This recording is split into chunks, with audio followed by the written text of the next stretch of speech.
a pleasure and honor to have you with us at today's event, the second day of PARETO 2025. Welcome to the Honorable Chairman of Research Organization for Governance, Economy, and Community Welfare, Bapak Agus Eko Nugroho, and the Honorable all the heads of Research Center, Bapak Mardianto, Bapak Irwanda, and Ibu Suci Wulandari. We also welcome the excellent speakers joining us for today's session.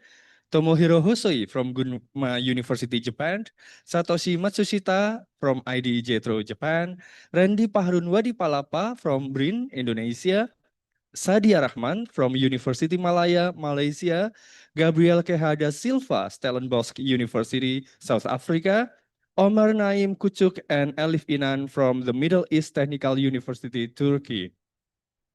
We wish to extend very good morning and welcome to all researchers and members of the BRIN community, academicians, related stakeholders, and all guests who attend in person in this grand ballroom or online via Zoom meeting and live YouTube.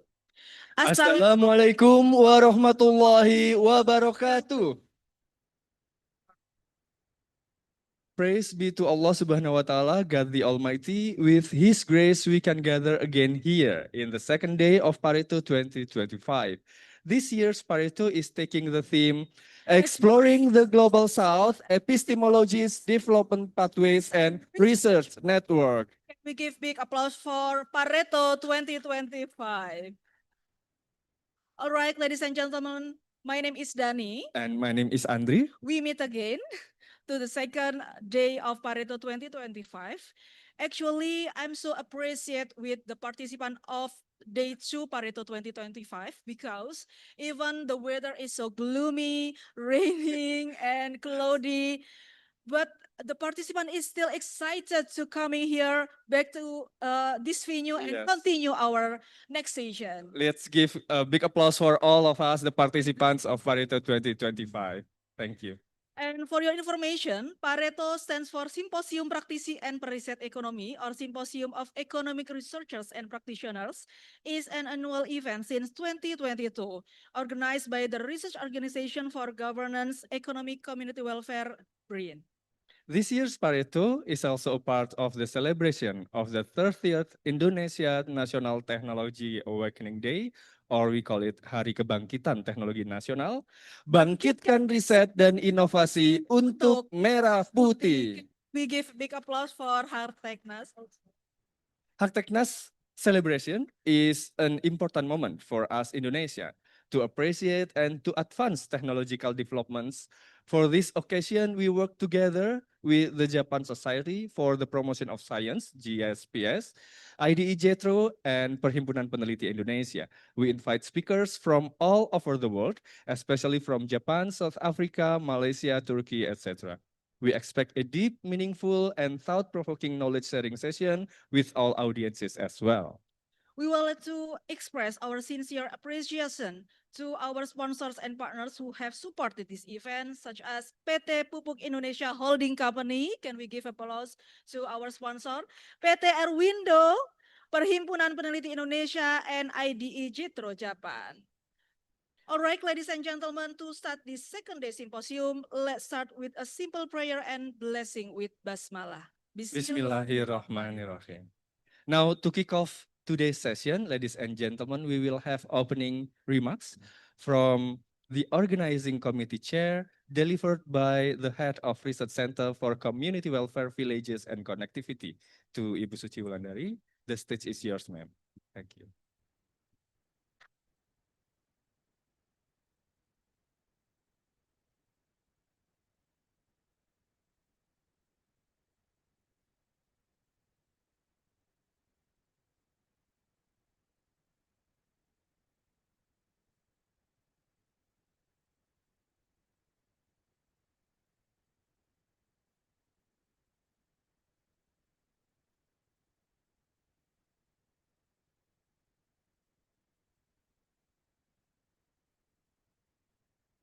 Assalamualaikum warahmatullahi wabarakatuh.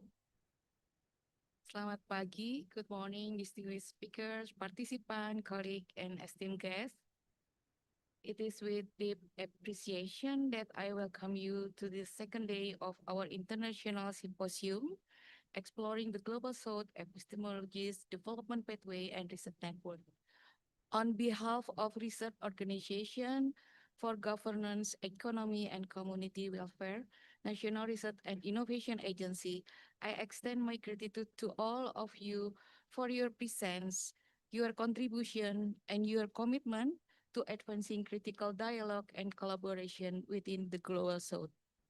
Yesterday's session over us rich and thought-provoking discussion on diverse perspective, pathway, and challenges that countries in the Global South continue to navigate.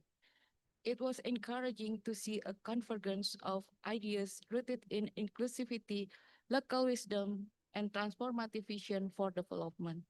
Today, we continue this important journey by opening with the Earliest Career Scholars Forum, a dedicated space for young researchers from across the globe to present their work, exchange ideas, and engage in constructive dialogue.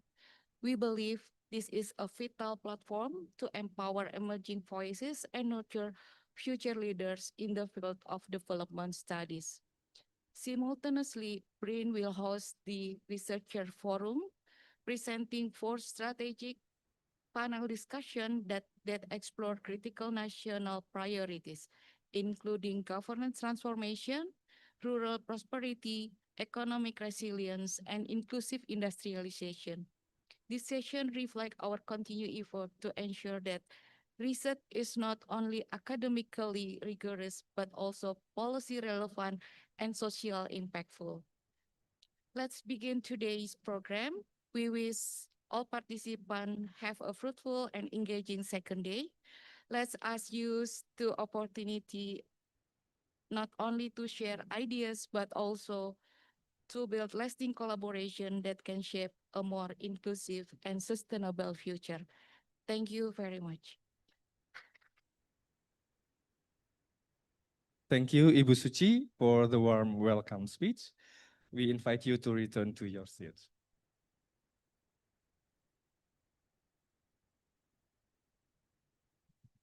All right, ladies and gentlemen, we're moving on to the next agenda. This session is parallel discussion proceeding. We will have two forums here in the Grand Ballroom and in the breakout panel rooms. The first forum here in the Grand Ballroom is for the Early Career Scholars Forum. We invite early career scholars from Japan, Malaysia, South Africa, Turkey, and Indonesia to share their knowledge, experiences, and research collaboration opportunities with all audiences. Please stay in this venue for this valuable and special occasion. And the second forum is the breakout panels. We invite each research team from Rumah Program ORTKP-EKM to present and to discuss their recent work. There are 4 breakout panels, all located in the 5th and 6th floor of Vidya Graha Budote. For panel 1, with the topic Adaptive and Integrative Governance Transformation, you can go to room 507. For panel 2, with the topic Accelerating Rural Development for Prosperity, you can join in room 508. And for the panel 3, Competitive and Sustainable Economic Independence, you can join in the room 607. And the last panel, panel 4, Inclusive Industrialization and Business Development, you can go to the room 608. You may join one of the panel rooms to get in-depth discussion for the topic of your preference. And please be advised that whichever forum you choose to join in, we all are returned to this venue at 11 a.m. sharply for the final and closing remarks of PARETO 2025. So please make sure that each forum and panel is finished before 11 a.m. Now we have 5 minutes break for preparation time. We invite every research team from ORTKM to present their work in the panel breakout room. We will back in 5 minutes. Thank you.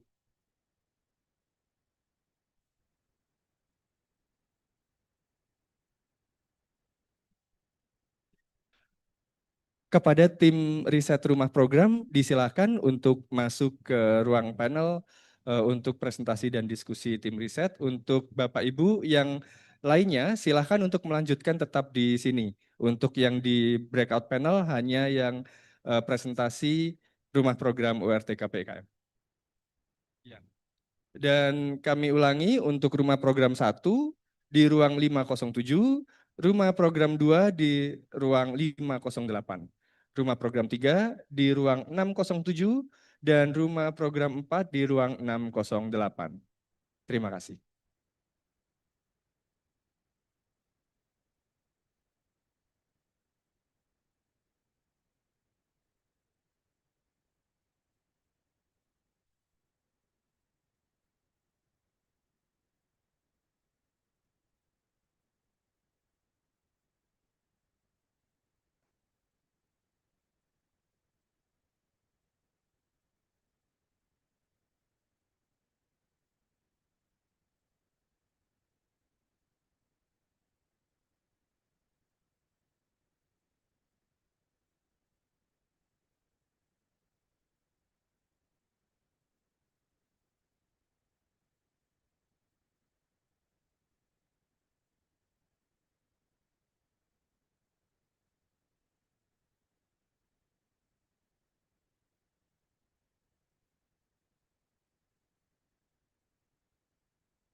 All right, ladies and gentlemen, we continue to our next agenda. We are now in the third session, Early Career Scholars Forum. This session will provide support, guidance, and networking opportunities, especially for young researchers like us. Therefore, this session will feature some outstanding young researchers, not only from Indonesia, but also from across the country. And this session will be hosted by our special moderator, Ms. Yukiko Taniguchi. Ms. Yukiko Taniguchi is a research fellow at the Current Affairs Studies Group Area Study Center IDE Jetro, Japan. She earned her master's and PhD in political science from Waseda University, Japan. Her research interests focus on comparative politics and contemporary Malaysian politics. Please join me in welcoming Ms. Yukiko Taniguchi.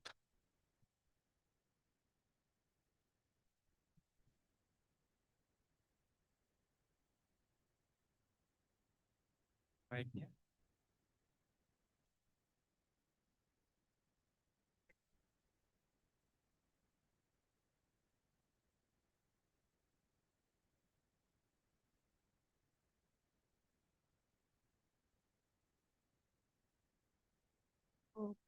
Selamat pagi, Bapak dan Ibu sekalian. Good morning, everyone. Thank you very much for the kind introduction. My name is Yukiko Taniguchi from IDE Jetro, and I'll be moderating this session. It's a pleasure to be here. So we have now reached the final session of this symposium, the Early Career Scholars Forum. The JSPS Core to Core program aims to offer valuable opportunities for early career researchers to engage with the international academic networks by providing them with chance to present their work. Accordingly, in this session, we are pleased to welcome 7 early career scholars from our partner countries to present their research.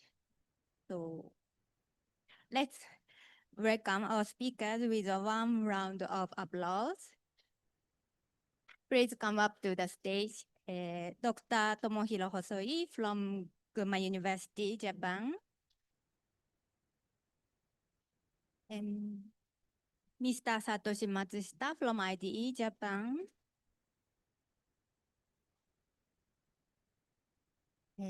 Dr. Wendy Wadipalapa from BRIN.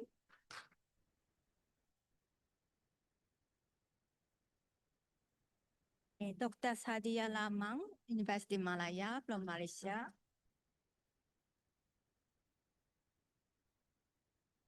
Mizu Gabriel Kuja da Silva, Stellenbosch University from South Africa.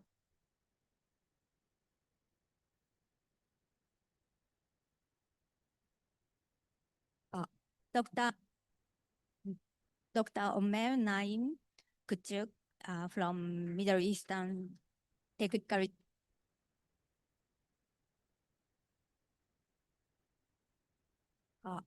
And Ms. Elif Inam from Turkey, Middle Eastern Technical University.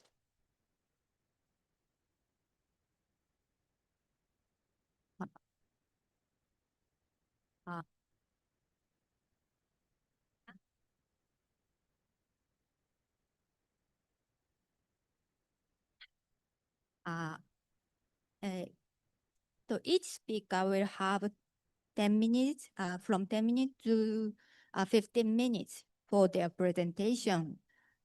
Given the time constraints, we will not be able to have a Q&A session. So we kindly ask the audience to share your questions and comments using Google Form.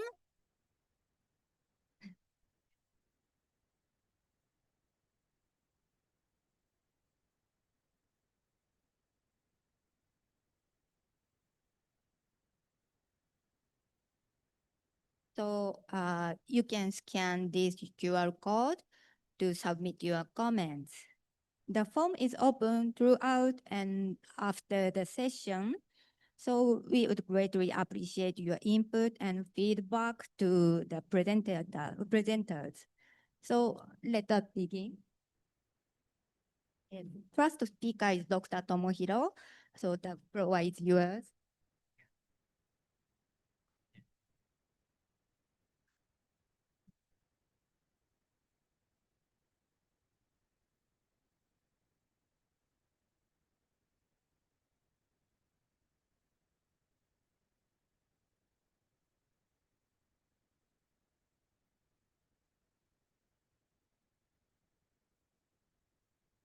Hey, good morning, everyone. Good morning. I'm Tomohiro Hosoi from the Gunma University. Firstly, I'd like to thank you for all of the co-organizers who invited me to these special occasions. I'm very happy to be here. So today, I'd like to show the presentation titled Japan, Africa Relations, and Asia. So first, I'd like to talk about my main research interests. So next slide, please. Next slide, please. Okay. Okay, so first, I'd like to talk about my research interests. I have mainly two research interests. One of my main research interests on the bureaucracy and public administration in Africa. As you know, bureaucracy is a backbone of the governance. If you have good policies, it is difficult to realize those policies without a good public administrations and structure systems and human resources. As you know, some African countries suffer from not to implement their policies. There are a lot of reasons, but one of the reasons is African country has a very weak institutional arrangement. However, not all African countries have such weak institutions. Some countries like South Africa, Ghana, Botswana has a relatively strong institutional designs. Why those variety occur? This is my research central questions. When I was a PhD student, I have analyzed the historical development of South African bureaucracy, and especially I focused on the system of the bureaucracy, the bureaucratic supervision, which are designed by the National Treasury of the South Africa. This work was already finished. And recently, I'm focused on the civil-military relations in the newly democratized countries in Africa. As you know, the democratization is a very dramatic and drastic change in the country. However, the civil-military relations should be also changed, but this change are understudied.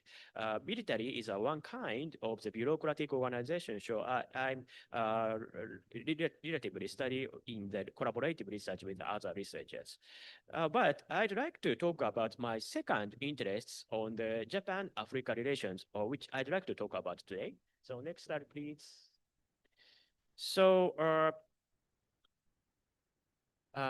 Japan's future of the African relations is Tokyo International Conference on African Development, or TICAD. End of this month, the Japanese government will host the 9th TICAD in Yokohama in Japan. The TICAD is one kind of so-called Africa Plus One Summit. Africa Plus One Summit has mainly two features. First, the conference invites all African countries, including the North African countries and Sub-Saharan countries. And also, the second feature is that the conference will held multiple times in every 5 or 3 years. This is two features. TICAD is one kind of Africa Plus One Summit, but such kind of conference were held by various countries, including China, Korea, Indonesia, India, Turkey, Russia, and so on. The various countries host such kind of the conference. And the TICAD is a first example of this conference. Professor Scarlett Cornelissen once said that TICAD is a prototype of the Africa Plus One Summit. So, however, it is unclear that why has Japan launched the TICAD, or Africa Plus One Summit? And second, how have Japan-Africa relations developed and changed since the start of the TICAD? This is my central question of this research project. So next slide, please. So existing research argued that Japan has a motivation to start the TICAD because Japan wants to elevate their status in the international sphere. Especially, they want to become the permanent member of the United Nations Security Council.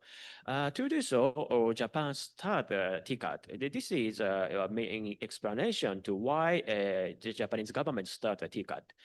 I agree with this idea, but it has some problems. First, it does not rely on the primary resources, so it is unclear whether the Japanese government genuinely think or want this. So we have to check these points. And second is that the existing literature does not explain why Japan chose a conference style to obtain the support from the African countries.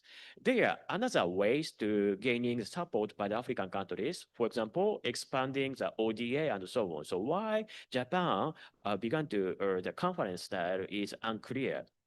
So next slide, please. So I decided to research on the primary resource analysis, collect and analyze the primary resources. Fortunately, in Japan, it is relatively easy to access the primary resources. Ministry of Foreign Affairs of Japan has their own diplomatic archive in Tokyo, so it is easy to access the diplomatic record in Japan. And Japan also has an Act on Access to Information held by the incorporated administrative agencies, which enable us to gain the copy of the internal document in the ministry and relating agencies. So I collected the primary resources and analyzed what document says and how Japanese policymakers think about African policies. I have already opened more than 20 secret files and analyzed it. So I'd like to show the two achievements of this project today. So next. So first achievement is a story of why Japan launched the TICAD. As I explained, the existing research have argued that Japan began to TICAD to obtain the support from the African countries. It is partly yes, but the reasoning is more complicated. Japan began to the TICAD to appeal that Japan is a major power with ethical responsibilities.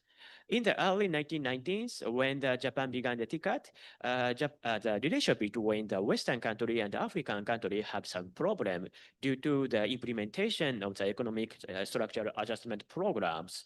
So Japan thinks that when Japan hosted a conference to facilitate the communication between the Western side and the African side, both sides will respect Japan as Japan, that the Japan play a role to facilitate the communication between the global issues. To do so, Japan expects that they can elevate their status in the international arena. And another important finding of the launching TICAD is that the future of the Africa Plus One Summit. As I explained, the Africa Plus One Summit has a key two futures. First is inviting all African countries, and the second is hold multiple conferences every year. TICAD is a first example of the Africa Plus One Summit. But this idea is not from Japanese side, but mainly from the African side. African side suggests that invite all African countries and holding multiple conferences. So these two futures are originally from the African ideas. I think that it is implicated for the other countries' studies on the Africa Plus One Summit. So for example, researchers on the China, Indonesia, on the India also think the interest of these findings. This project is conducted with my co-author, Dr. Tomoko Takahashi from the Kyoto University, who research on the Chinese foreign policies and global South policies. We already reported these findings in the Japan Association of International Relations last year, and I wrote an article on these findings, and I submitted elsewhere. So I believe and I hope the final result will be published at the end of this year. So, and next slide, please. Thank you. So the second achievement is recent development of TICAD. I analyzed the current African policy under the second Shinzo Abe administration from 2022 to 2020. Before the Abe administration, Japan failed to explain why Japan has engaged with Africa for their publics. However, under the Abe administrations, Abe succeeded to harmonize the African policy to their domestic economic policies and their own foreign policies, so-called free and open Indo-Pacific or FOIP. So I think that I evaluate that Abe succeeded in why Japan needs to engage with Africa. However, this policy is some kind of economic aspect. It emphasizes economic aspect, but those business-oriented policy faces still challenges. I reported that these findings in the article published in the Pacific Review. So if you are interested in, I'd like to share the paper later. So if you are interested in, please call me later. And next. So finally, I'd like to talk about the future research and invite you to research collaboratively. As I explained in these presentations, I already searched TICAD at the beginning in the 1990s and the current TICAD processes. The remaining question is how TICAD has changed. At the first time, TICAD was the policy conference, but now it's a tool for the Japan's national interests. So the characteristic of TICAD is drastically changed. So how those changes were occurred? This is my next research questions. So I need to focus on the period between the late 1990s and the early 2000s and the 2010s. And in this research project, I'd like to focus on the South-South cooperation or Asia-Africa relations. At the beginning, because it was a policy conference, Japan emphasized the South-South cooperation in TICAD. Indeed, Japan invited a delegate from Indonesia, Malaysia, and Thailand to the TICAD, first TICAD and second TICAD, to hold a workshop to sharing their development experience for the African countries. And Asian countries send a delegate to the TICAD. However, now the TICAD is changed to pursue the Japanese national interest policy. So how this momentum was lost is the next central research question. So if to understanding this, I need to the knowledge on and the specialist on the people who are familiar with Asian policy, Asian foreign policy. So if you are interested in, please call me and work together. Thank you so much for your attention.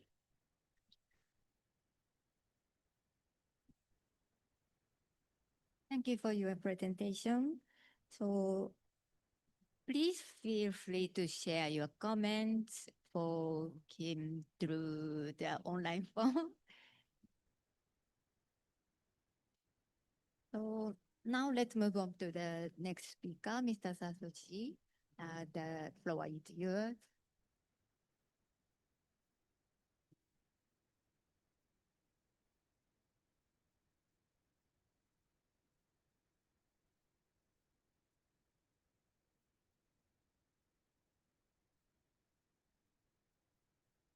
Bismillahirrahmanirrahim. Assalamu alaikum. Hello, everyone. My name is Satoshi Matsushita, a research fellow at the Institute of Developing Economy, Japan.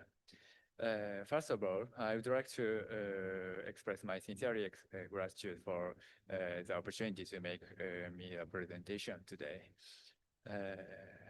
My expertise is Iranian politics and its foreign diplomacy. So I would like to share some insights on joining BRICS, addressing Iran's its policy, achievement, and goals.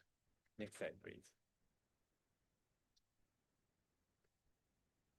Iran officially joined BRICS in January 2024, and alongside Egypt, Ethiopia, and UAE. This accession was strongly supported by Russia, and it is a significant outcome of Iran's strengthening tie with China, Russia, or GCC, or Gulf cooperation countries. For Iran, joining BRICS is a major diplomatic achievement. Previously, Iran's membership were mainly limited to regional or field-specific framework like OIC, Organization of Islamic Cooperation, or ECO, Economic Cooperation Organization. However, joining a global framework like BRICS, which covers comprehensive issues, helps to break international isolation caused by Western countries' sanctions. The main question we will explore today is why did Iran choose to pursue a closer tie with BRICS countries, and what benefits does it aim to achieve? To understand Iran's objective to join BRICS, we need to look at its policy, which is a core part of Iran's foreign policy. This policy is a diplomatic approach aimed at strengthening relationship with former Eastern countries and emerging Asian economies. Its purpose is to overcome international isolation caused by political and economic pressure from Western countries. The RUC's policy was formulated in 2005 by the Supreme National Security Council, or SNSC, which is Iran's top decision-making body for foreign policy and diplomatic policy. This policy is considered a fundamental diplomatic principle for the regime, superior to foreign policy set by each individual administrations. Yes, please. However, the implementation of the RUC's policy have varied significantly across different presidential administrations. Ahmadinejad administration adopted a hardline stance against the US and Western countries. So the RUC's policy during his era focused on strengthening ties with anti-US countries like China, Russia, Venezuela, Cuba, driven by an anti-colonialist ideology. In contrast, Rouhani administration emphasized international cooperation with Western countries with a primary goal for sanction removal through nuclear deal. For Rouhani administration, expanding tie with China and Russia served mainly as a leverage for nuclear negotiations. Now that we have reviewed the different stances of these two administrations, I would like to explore how Rice administration focuses on RUC's policy in next slide. A turning point for RUC's policy was a unilateral withdrawal from nuclear deal, or called JCPOA, the Joint Comprehensive Plan of Action by the first Trump administration in 2018, and a subsequent maximum pressure campaign. This led Iran distrust in Western countries and re-evaluation of the RUC's policy. Under the President Raisi, the policy became central to his balanced diplomacy with a focus on developing strategic partnership with China and Russia, and deepening economic cooperation with emerging Asian and Eurasian economies. By doing so, the administration aimed to mitigate sanctions and to counter the US hegemony in the MENA region. Raisi administration achieved several tangible results by implementing this policy. For example, a 25-year comprehensive strategic agreement with China came into force in February 2023, and Iran gained accession to the Shanghai Cooperation Organization, or SCO, in July 2023. And in addition, increased military and economic cooperation with Russia had been observed since its aggression in Ukraine, February 2022. The core idea is Iran's application to join BRICS in July 2022 was one of the various diplomatic efforts by the Raisi administration within the scope of the RUC's policy. And Iran's main objective in joining BRICS can be categorized into three key areas. First, sanction mitigation and new economic relationships. Iran aims to mitigate the negative effects of sanction by utilizing BRICS local currency transaction and alternative payment system. It is seeking to overcome the challenges like shortage of foreign currency reserves, and to reduce reliance on US dollars, and to secure new trade routes. Iran's Supreme Leader, Ayatollah Khamenei, for example, has explicitly stated the need to maximize the use of such BRICS frameworks to reduce dollar dependence and rebuild domestic economy. The second point is enhanced funding capability through the local currency financing. Excluded from traditional international framework financial markets, Iran views a BRICS-led New Development Bank, or NDB, as a crucial alternative. Iran applied to join the NDB in 2017 and aimed to acquire local currency loans for national development, particularly for infrastructure and economic development in rural area, as its currency, the rial, is unstable against dollars. The third point is increased political influence in international community. Joining BRICS is vital for Iran to break international isolation and expand its diplomatic standing. BRICS serves as a platform for dialogue and policy coordination across various diplomatic fields. Iran can deepen ties with like-minded countries, advocating its position on different issues like nuclear program and Middle East affairs, which have often been criticized by Western nations.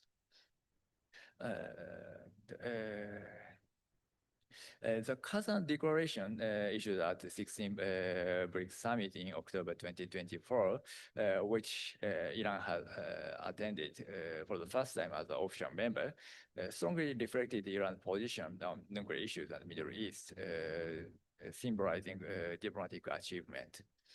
Next slide. While Iran objectives are very clear, experts remain skeptical about the tangible benefits it can truly derive from BRICS. First obstacle is its intrinsic limitation as a dialogue forum. BRICS is primary dialogue forum for policy coordination and economic cooperation, similar to G7 or G20. So its outcome document, such as a summit declaration, are political agreement, not legally binding for all member states.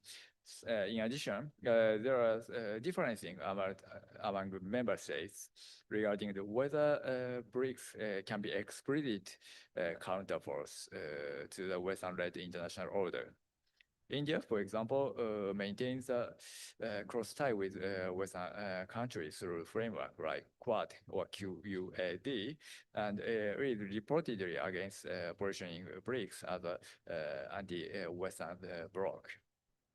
Second obstacle is delayed progress of BRICS economic and financial initiative.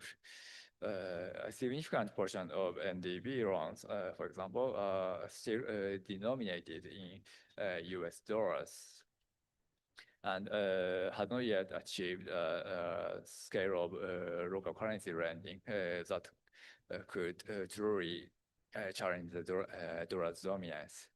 This raises doubts that whether Iran will receive sufficient financing for its development needs for the NDB in the future.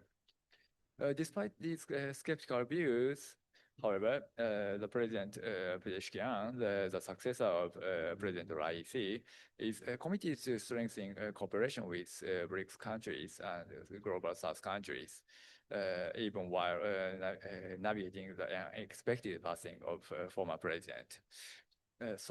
President Pezeshkian has emphasized joint effort against sanctions, reducing US dollar dominance, and strengthening the NDB functions at the summit meeting last year.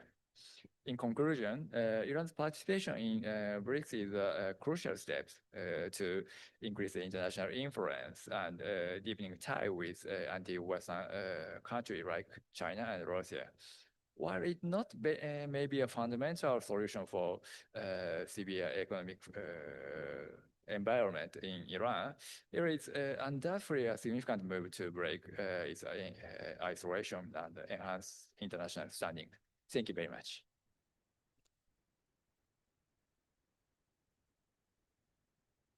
Thank you very much for your presentation. So let's move on to the next speaker, Dr. Randy.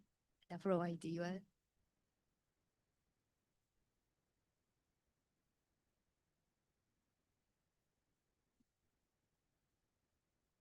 All right. Good morning, everyone. Thank you so much, Yukiko, for moderating this event. Thank you for having me. So I'm sorry because I don't have any presentation slide, but I hope my presentation will engage with you all. So the first thing that I would like to address is that yesterday we have heard from Indonesian presidential spokesperson that the focus on the Global South cooperation from the point of view of Indonesia is the economic development. That is, to me, is quite makes sense, particularly amidst the global tension and the geopolitical conflict and so on and so on.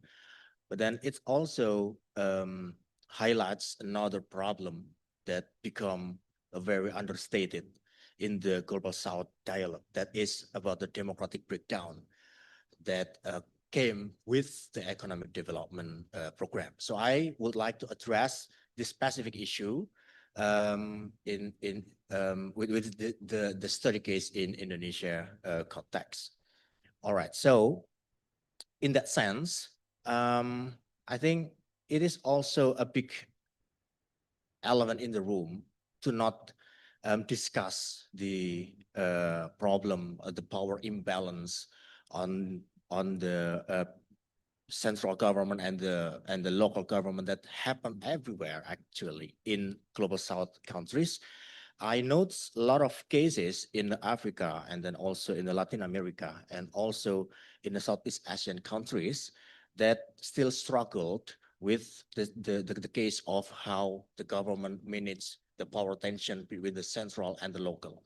So that's become our concern, and this is the work that I've been working for 3-4 years.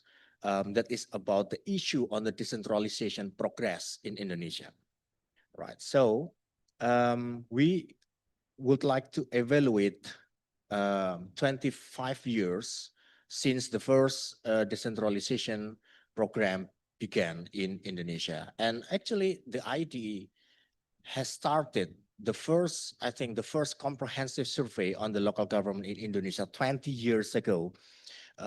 So I would appreciate the work on IDE on this matter, how the IDE tried to dismantle the problem on the local government in Indonesia. But then sadly, in a decade after the latest regulation of decentralization in Indonesia, we have seen a lot of problem happening here, and the power imbalance is just one of them. But also we see the trend of the recentralization process that is quite strong nowadays. We should address briefly that our government become very, very powerful, and then the local government become a very, very weak nowadays. So my work and other colleagues try to offer the framework on how to balance this kind of power disparity between the central and the local government. We need to offer some of the alternatives to create the healthy democracy amidst the economic development that become the priority in our government. And then, so that's why we assessed two main problems that happen nowadays. The first one is the regulatory centralism. That is because a lot of regulation right now designed and driven by our central government. And then the local government become less and less engaged with the regulation and with the main agenda. And then the second one is the centralized clientelism. This is also the thing that become concern many scholars, particularly those who are very concerned on the democratic breakdowns, because this issue has been a backbone for the formation of the political dynasty nowadays. So we need not only the strong and robust coordination between the central and local, but also how to prevent this quote unquote a local kingpin to be so dramatically powerful and then create their own dynasty. And the plan, the research plan, will be we will do the case studies across provinces. We will hear their perspectives on how to balance the power between the local and then the central government. And then also we need to reassess again their extent of regulations that right now applied. And then also we need to do, that is the important thing, I think, in this forum to be examined further. We need to do the comparative analysis to with other global South countries. I think this is the important thing, because I heard that Thailand and Philippines also struggled with the same issue, and it would be wonderful if we could engage with a lot of countries to see the pattern and then to offer the model or framework to overcome the problem.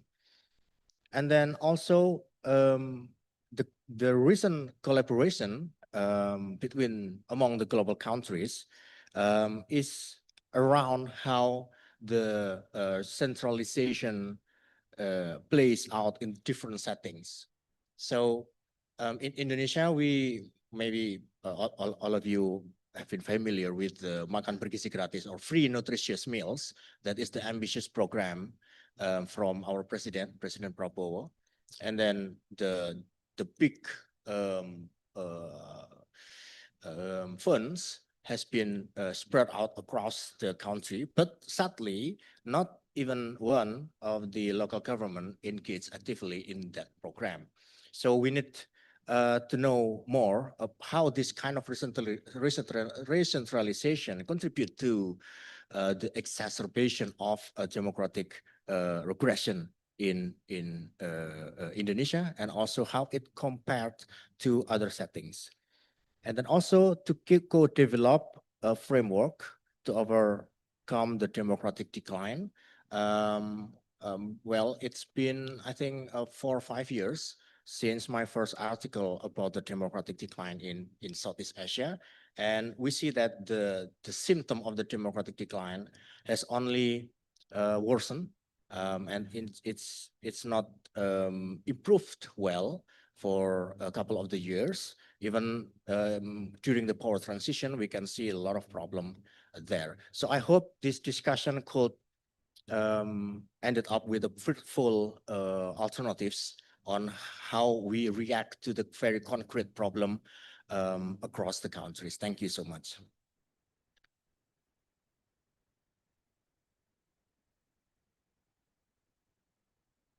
Thank you very much for your presentation. So the next is Dr. Sadia.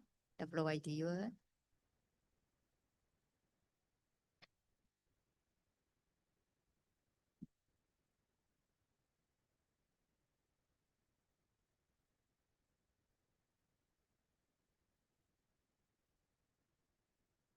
Okay, good morning, everybody.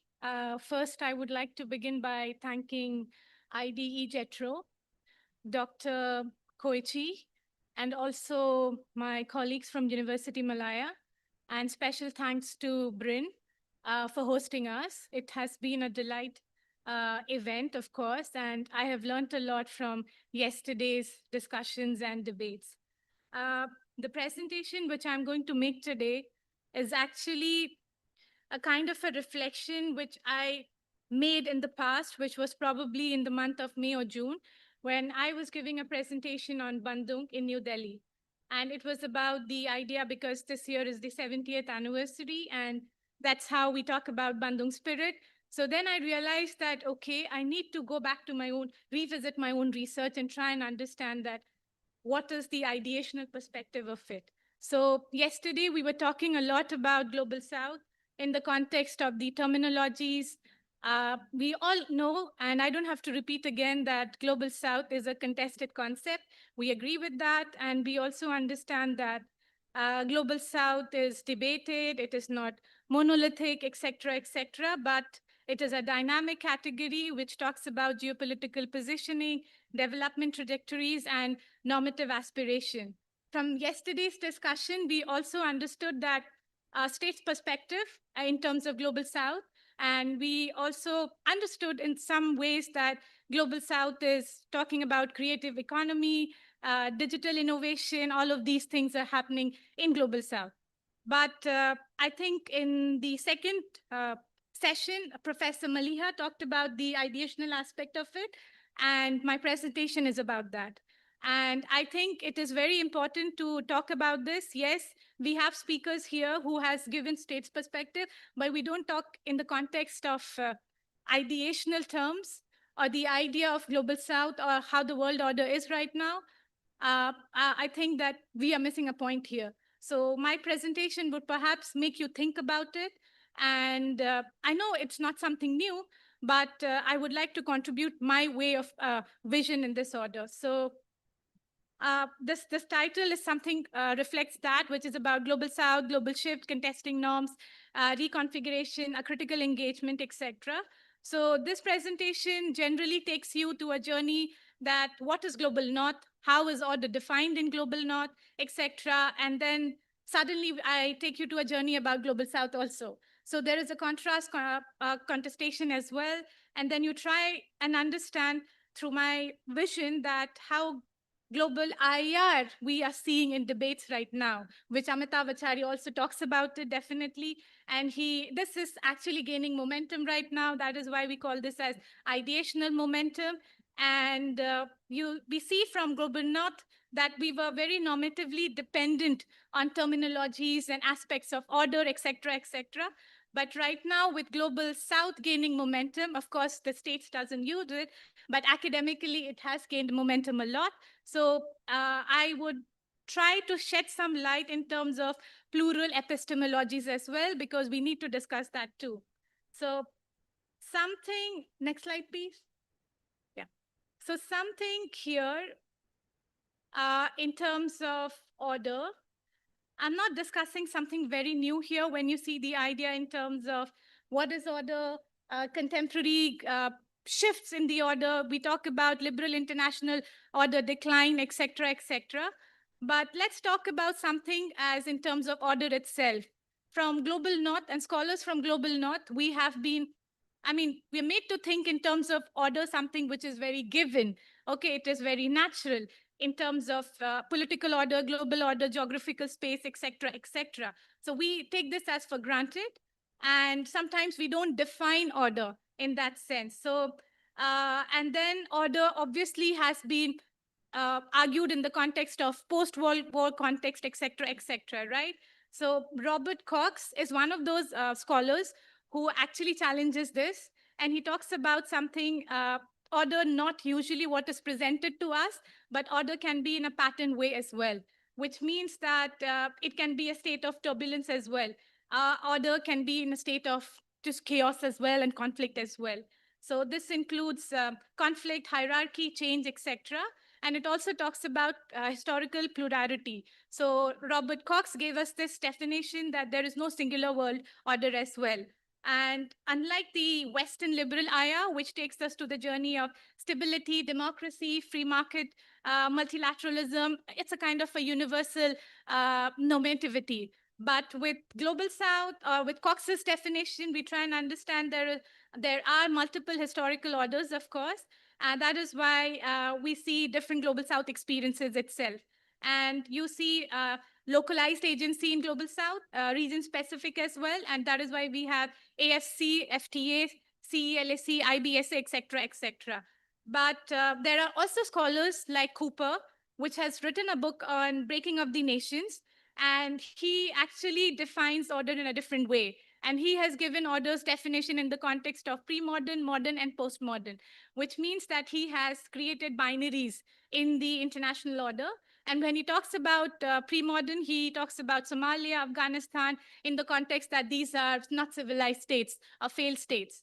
And when we go to modern, he directly jumps to the idea of Westphalian system. So that is why when we learn IR, we talk about Westphalian system. That's the perspective we know. But generally, the postmodern, if you argue again, we see the European Union ideas, et cetera, et cetera. So this, what has created in the international order is the binary spatialized division, us versus them, and Robert Cox's idea challenges that, Amitav Acharya's idea challenges that. So the idea, we see a kind of an epistemic divide, particularly right now in the international order. So initially, Global South was silenced, but then we see a reaction as well. Next slide, please. Before I talk about this, is mainstream IR or global IR, I also want to highlight here again that liberal international order, they're talking about civilized, uncivilized, but global north should also understand that most of the conflicts started from the global north. You talk about military conflicts, you talk about economic, financial conflicts, it was also given by the global north. So labeling the global south itself as uncivilized is not fair, and it's only enlarging the divide. And if you see here this slide about mainstream IR, is global IR or not, here again, I'd just like to take you to a journey where scholars like Hobbes, Morganto, Kant, etc., Bull, they have talked about the very narrow and geographical terminology or contest of ideas, okay? Again, here the Treaty of Westphalia, etc., have been talked about. Cold War, we have learned about this. But global IR, which is Amitav Acharya's, again, idea, He talks about this in the context of deparochialize, which means incorporating intellectuals' contributions, experience from the Global South itself. And it's not just global Amitabh Acharya, there are other scholars as well, like Siba, who also talks about the reconceptualization of IR and break the epistemic divide. So in this context, you see here, next slide, please. Yes, this is the latest book by Amitav Acharya. I'm reading this, not completed, but then you understand that how he's proposing this idea of multiplex order. What does different conceptualization of order means? The socio-anthropological view of IR, he also tries to tell us from this particular book. So this is a pushback from Global South scholars or critical IR, whatever you may call it, of course. So he takes us to this journey of trying to understand the long embedded epistemic divide in the scholarly community, of course. And you see there is an imbalance between Western-driven theories and the ontologies or epistemologies that have been produced by them. And we are trying to have a pushback through such books and articles, something like this. So that is why a social anthropological view of IR prioritize people to people, they are centered, culturally grounded and practice-based perspective. And that is why it challenges the so-called state-centric perspective, anarchy concept, etc., which is argued by the traditional IR scholars. And then you see this epistemic recovery is very important. That is why this event is also very important. We need to discuss and we need to talk about this. Next slide, please. Okay, so I'm not sure whether this is a correct terminology or not here, but I'm trying to, with the word delegitimation, I'm trying to tell you here that we see a kind of the liberal international order is in crisis. And we see a withdrawal of moral authority, global consensus, and the normative credibility of the liberal international order is in crisis. That is why you see there is a dissatisfaction in the Global South, of course, and also you see the liberal international order is contradicting itself. There is crisis within itself. That is why I say delegitimation. First, there is inequality in norm application. I don't have to repeat that in what sense, of course. And then you have cases of from US itself contradicting its own perspective. US have a US invasion of Iraq, etc. Then you see institutional underrepresentation, which means that the UN Security Council, we don't have representation there. IMF, World Bank, we don't have representation there. There is structural injustice, and that is why I talk about TRIPS here and how what happened during the pandemic, we know about it, and how the technology was not shared until countries like India, Brazil, I mean, they were raising voice against it. And then you also see the idea of crisis from within, which Trump coming in power, we know what's happening to the liberal international order. He has made it very uncertain. And then we have rise of alternative orders. Here, I mean the different alternative frameworks in the context of BRICS and other SEO, AI, AIIB, etc., etc. Next slide, please.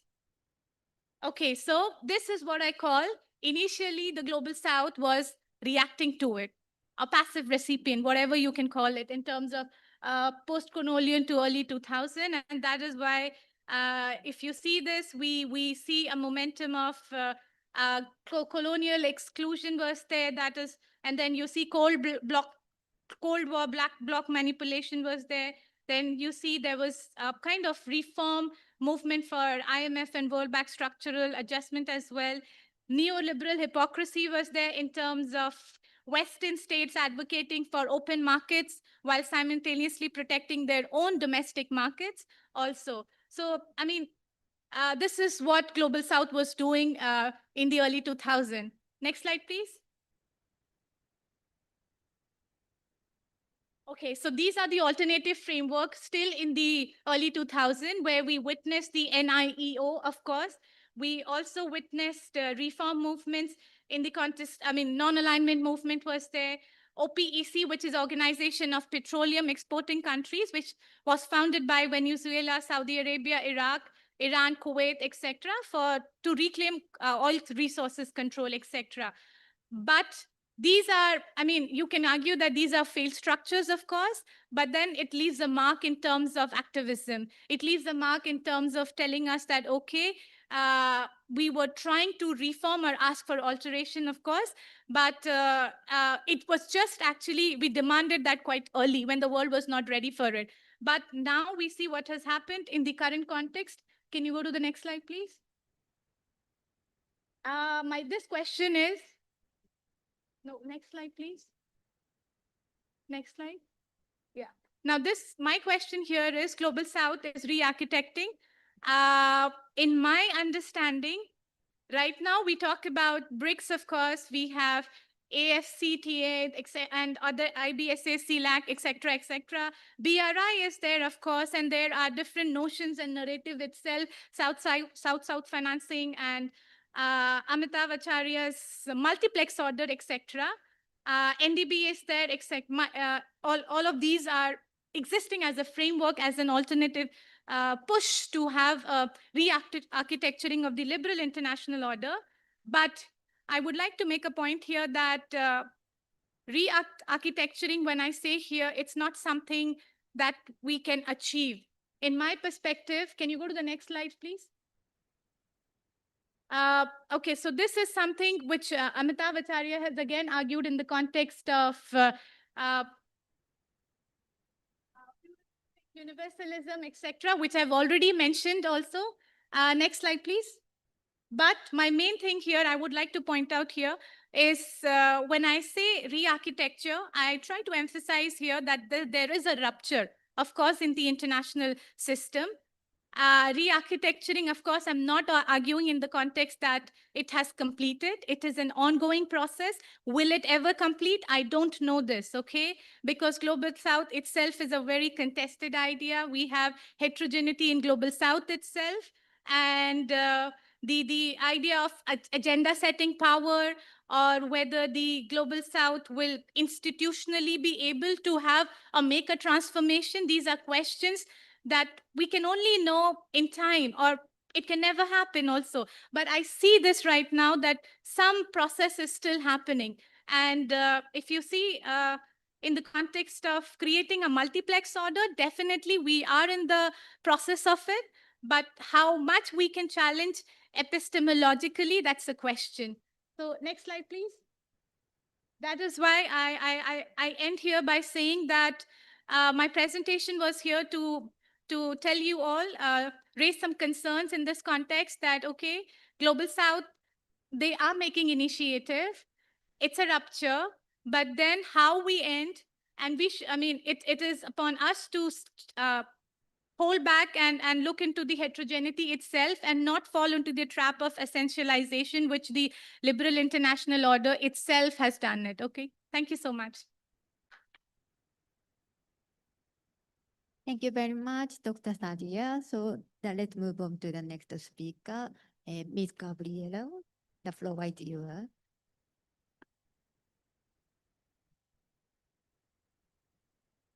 Yeah, some of us from South Africa come with massive laptops, so space. Good morning, everyone. My name is Gabrielle De Silva. I'm a PhD candidate at Stellenbosch University. First of all, I would like to thank IDE Jetro for this opportunity, as well as BRIN for hosting us. So today I will be presenting on ongoing research, which is quite relevant, it's quite salient, it keeps on changing, examining the engagement of Brazil and South Africa in transnational advocacy networks, or TANs, in response to the Israeli-Palestinian crisis, with the main focus being on development since October 7, 2023. So I think, you can go to the next slide. I think we are all quite aware of what has happened in Palestine over the past 2 years. Of course, it's not just the past 2 years, it's been since 1948 and the development of the Israeli state. And I would also just like to point out before I go on that there is a separation between people who do not agree with Hamas and people who do not agree with genocide, and the plausible genocide against the Palestinian people. There is a clear distinction between agreeing with Hamas and separation of what is happening to the Palestinian people.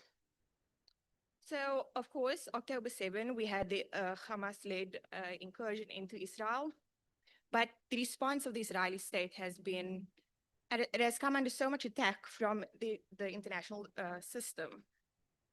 So the response triggered widespread global mobilization with over 3,800 protests from October 7 to December 2023. That's a lot of protests, and that went for either side of the spectrum. Within this landscape, we had the movement of transnational advocacy networks, which comprised of civil society actors, religious institutions, political elites, and grassroots movements. And they have emerged as salient actors influencing both domestic discussions on the issue, as well as foreign policy agendas of different countries.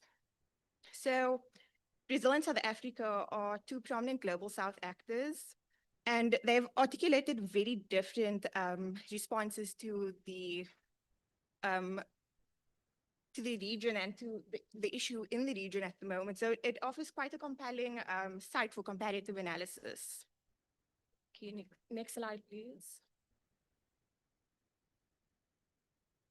So the research question that guides this research is, what role have state actors and society played in shaping the Brazilian and South African foreign policy responses to the Israeli-Palestinian conflict or crisis? In our department, we are quite contested on the terminology to use, whether we call it a crisis or conflict. I personally do not think it's a conflict. Conflict can only happen between two armed groups. Of course, the conflict could be with Hamas, but it's not with the Palestinian people, and the Palestinian people are unarmed. So I would prefer to call it a crisis more than a conflict. Since October 7, 2023. So big question next slide. A big question I get asked is always, why Brazil and South Africa? Of course, South Africa, because I am South African, so I find it quite interesting at our government's international stance on the situation. But comparatively, Brazil and South Africa are both post-colonial democracies. We come out of histories that share similar oppressive, the nature of it is quite oppressive.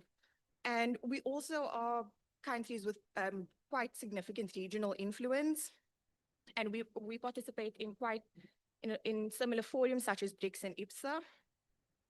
But although we have these parallels between our two nations, they've adopted initially contrasting stances on the current crisis.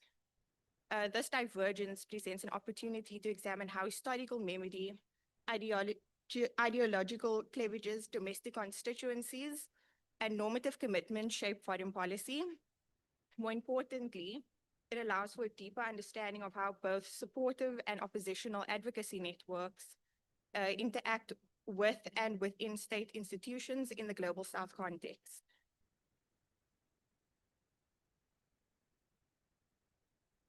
So methodologically, this project adopts a qualitative comparative case study design with a primary emphasis on desktop analysis.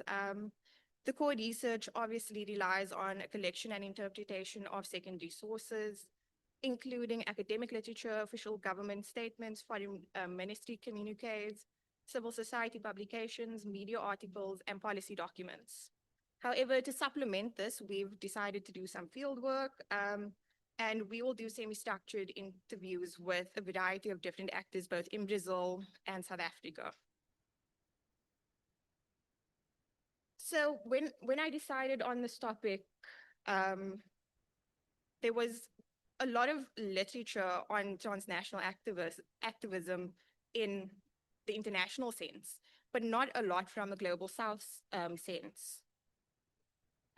So it's quite Western-centric. The notion of transnationalism is very Western-centric, and it often assumes that networks promote normative, liberal, rights-based norms. There is, as I've said, limited comparative analysis on how TANs function within a global South context, especially in contexts marked by religious pluralism, populist governance, or economic volatility. Moreover, advocacy networks are frequently idealized as norm entrepreneurs. And I put forward that norms could be on either side of the spectrum, whether it's positive, liberal, institutionalized norms, or as we see now with the move to more populist right-wing norms, these networks shape them. So then we use a triangulated theoretical framework. I've adopted Kekensuking's concept of, Kekensuking's concept of transnational advocacy networks, which they define as voluntary horizontal coalitions grounded in shared values. Secondly, I adopt foreign policy analysis, which foregrounds the domestic political and institutional and ideational drivers of foreign policy. And finally, I'll be employing a constructivist lens, which enables analysis of how identity, historical narratives, and normative commitments shape state preference. Together, this framework facilitates a more holistic understanding of the interaction between state institutions and advocacy actors, as well as interstate influence on foreign policy positions in the international arena. So as you can see, we developed sort of like an image of our framework. So relations don't just go domestic to international, it goes international to international as well. So how do these networks work within state networks as well as local ground movement networks? So next slide is. So when we go into a little bit of a deeper look at the case studies, we know with Bolsonaro, there was quite a deep foreign policy alignment with Israel. And this was driven and influenced by evangelical Christian networks, as well as the Jewish network in the country. Under President Lula da Silva, however, in the beginning of his term, of his third term now, he took a much more neutral approach towards the Palestine issue. He called for a two-state solution and a ceasefire. However, in the past few weeks, he's come out in support of the ICJ case at South Africa's ICJ case at the International Criminal Court.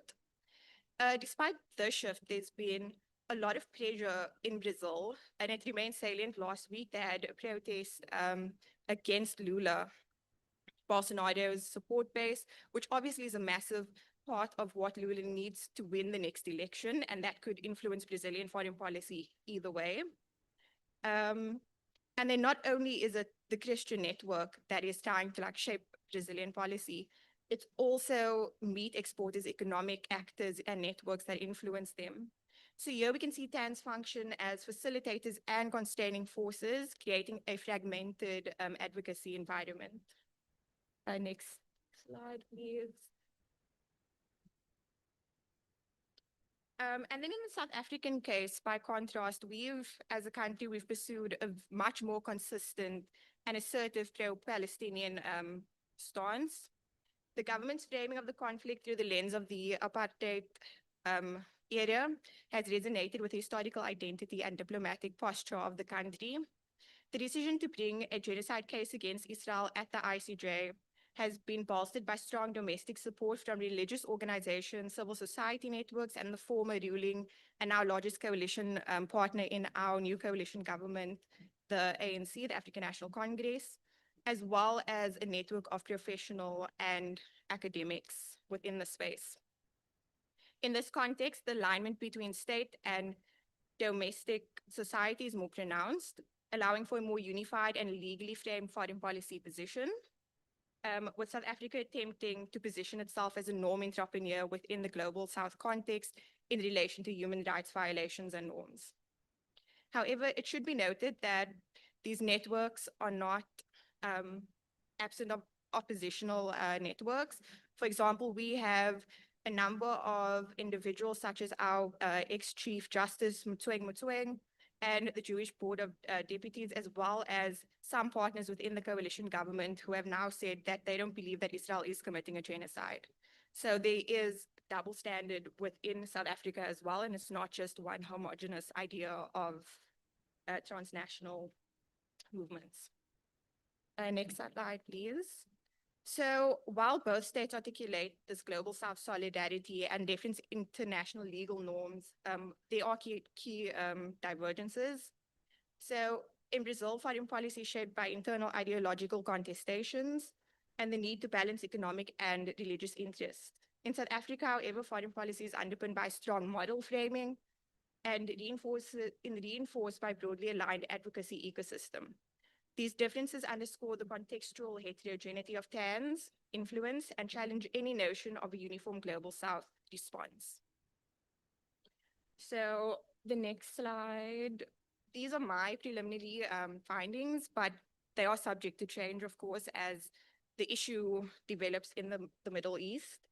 The preliminary findings suggest that TANs play an important part in understanding foreign policy formulated in non-Western contexts. Both Brazil and South Africa demonstrate that the global South states are not passive norm followers, but strategic actors capable of leveraging model diplomacy, legal norms, and transnational support. This research complicates and confronts dominant IR narratives by showing that advocacy networks are not monolithic and can operate in tension with liberal internationalist ideals. Okay. So while fieldwork is ongoing, we are conducting the interviews with civil society actors, religious leaders, and policymakers in both Brazil and South Africa. Further attention will also be given to the role of digital mobilization and religious advocacy networks, as well as transnational circulation of protest strategies, legal framings between the two countries.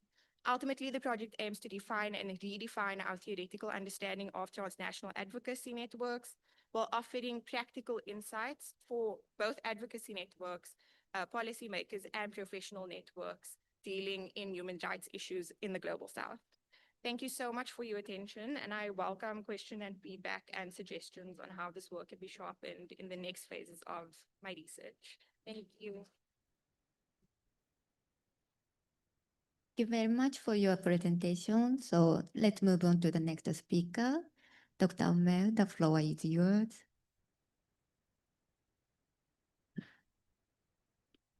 Hello, everyone. Thank you very much for inviting us to this timely meeting. Today, rather than presenting any ongoing research or a published research, I would like to talk about a field of research that I currently conduct my research on, which is the field of geoeconomics. Geoeconomics, nowadays frequently used in the everyday language. Geoeconomic tensions, geoeconomic crisis, geoeconomic risks, and the term especially becomes salient after the Trump's tariffs and the trade war between China and the United States, and sanctions on Russia and Iran and all of that. But when you look at the academic literature, it's a kind of a recent literature. It's emerging and a nascent literature, and the flourishing in the States. But what is geoeconomics then? How does it differ from the geopolitics, and why do we need it, as if we don't have enough contentious discussions revolving around the geopolitics? And when you look at the literature, academic literature, we see there are two different understandings of geoeconomics. The first understanding of geoeconomics somehow examine the concept from the lenses of economic statecraft. What is then the economic statecraft? It can be conceptualized as a use of states' economic resources to achieve some particular geopolitical objectives. And these geopolitical objectives can be related to national or regional security of the states or other foreign policy objectives pertinent to the particular geography. Then what are these geoeconomic objectives and the particular economic tools? Sanctions, foreign aid, foreign direct investment, defense policy, trade policy. These are examined as some sort of tools that the state use in order to pursue some sort of foreign policy objectives. And in addition to that, there is the second understanding of geopolitics. And this is actually an understanding which considers geoeconomics as a part of grand strategy of the states. And this understanding somehow goes beyond the narrow understanding of geoeconomics as the use of economic instruments in pursuit of foreign policy objectives, but just focus on the long-standing trends in the relationship between politics and the economics within the context of the grand strategy. And what is the problem in that the literature then? Theoretically, when you look at the literature, there is no problem, okay? It's a kind of flourishing field. But when you look at the applications, the problem is really pertinent, very related to, I think, the theme of this conference, because all the studies is somehow, the majority of studies are somehow Western-centric. It has a Western-centric perspective. When you look at, for example, the first perspective that consider the concept of geoeconomics as a kind of economic statecraft, when you look at that, when you can see that actually all these economic tools are examined within the perspective of the developed countries. You see that the foreign aid concept is mostly examined from the perspective of EU and the United States. And you look at the literature, you see the studies examine the consequences of foreign direct investment flows of the United States to the developing countries.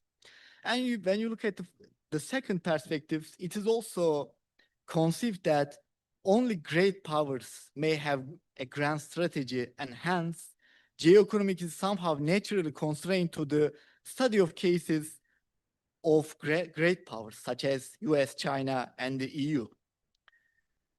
But I mean, in my view, this Western-centric approach is somehow problematic, and the countries in the global South present suitable cases for the field of geoeconomics too. For example, in my PhD studies, I examined how Saudi Arabia and United Arab Emirates actually somehow instrumentalized the foreign direct investment in the region in order to pursue their regional security objectives. So I showed they actually have some sort of capacity to use that kind of tools of economic statecrafts. This capacity is not only constrained, it's not only limited to the great powers, but all the middle powers can have some sort of capacity to use that kind of instruments. And when you look at also literature, you see the recent studies also examine how emerging donors in the global South actually integrate their foreign aid policy to their foreign policy making. And additionally, we see more studies which examine the grand strategy of the middle powers. And the geoeconomics is emerging as a central concept, as these studies in the middle powers have capacity to formulate their own grand strategy, and efficient and smart allocation of economic resources are considered as a crucial source of autonomy. And as I said, fortunately, more studies will be published in the field. But I mean, more research on the geoeconomic policymaking of the developing countries will be needed as these nations rise to be more economically proficient and profound. Thank you very much for listening.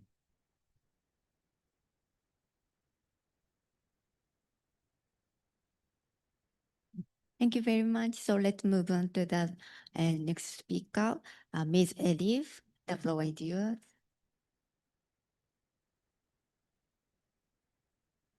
Okay. First, I would like to thank you for creating such an opportunity for us to be here and to create like a community to share our research to BRIN and to JETRO. I want to start with providing a context for you before I mention my research.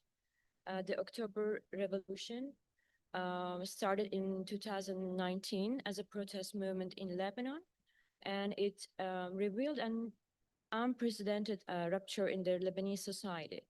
The austerity measures exposed to the Lebanese for a long period emerged as a catalyzer and transform the silent presence of the society into an actuality with spontaneous reactions. So the next slide. So the evolution of the silent society into a grassroots showed itself a threat to the whole post-war political structure in Lebanon. Beirut as an urban space became an arena for the contestation.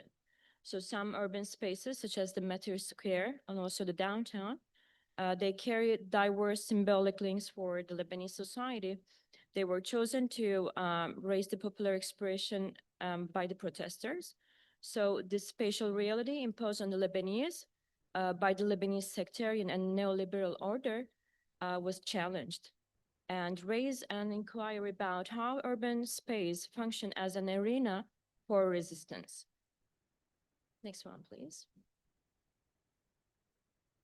So I dove into the literature and see that the literature and the theoretical grounding have demonstrated that the post-war urban governance in Beirut has been characterized by a fusion of neoliberal logic and sectarian patronage, and also the elite capture.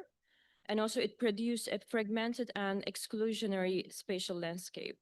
So at the same time, the existing studies have highlighted how protest movements, particularly in 2019, rearranged the central urban spaces as sites of resistance and reimagined the city as a space of equality, participation, and collective belonging. However, a gap remains in the understanding the precise mechanism through which these protest practices interacted with, challenged, or exposed the failures of the existing governance regime. So my research aims to fill that gap by focusing on this spatial dimension of protest, not merely as a backdrop, but as a central analytical category. So the significance of my research lies in its contribution to growing body of literature on the urban dimensions of the political unrest, particularly in post-conflict and post-authoritarian contexts. So by foregrounding the urban dimensions of the 2019 protest movements, my research offers a perspective on how contested spaces, uneven development, and governance failures converge in moments of political rupture. Next one, please. So I decided to ask this question: to what extent did the urban governance regime, patterns of resource allocation, and the spatial configurations established in the post-war Beirut come into conflict with the 2019 protest movements? So I situated my research at the intersection of the urban governance, spatial political economy, and contentious politics. It draws primarily on three interrelated theoretical frameworks to analyze the urban transformation of post-war Beirut, and it contested the relationship with the 2019 protest movement. So the first one is neoliberal urbanism, building on the work of Harvey, Brenner, and Peck. My study conceptualizes the post-war Beirut as the entrepreneurial state shaped by the neoliberal rationalities.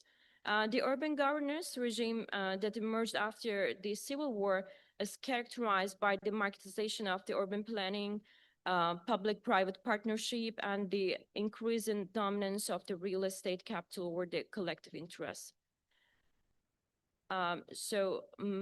This framework helps to explain the top-down nature of planning, urban planning, and the marginalization of the public participation and the reproduction of the spatial inequalities. So the second one is the governance model. This analytical lens focuses on the social spatial outcomes of the governance model. So Mona Fabaz, Eric Werdale, and Makdisi, drawn on their works, I trace how the urban public fabric of the Beirut has been reshaped through the clientelist and sectarian logic. Because this spatial fragmentation reproduces the class divisions and also undermines the right to the city as claimed by the Leffer. So finally, my research incorporates a third framework centered on the theory of urban contentious politics, influenced by the Charles Tilly and also Asif Bayat. This perspective views the 2019 protest movement not simply as a reaction to economic grievances, but as a moment of political rupture. So by integrating these three frameworks, my research explores how the post-war urban regime in Beirut has come into conflict with emergent political subjectivities that demand spatial justice, inclusivity, and also the transparency.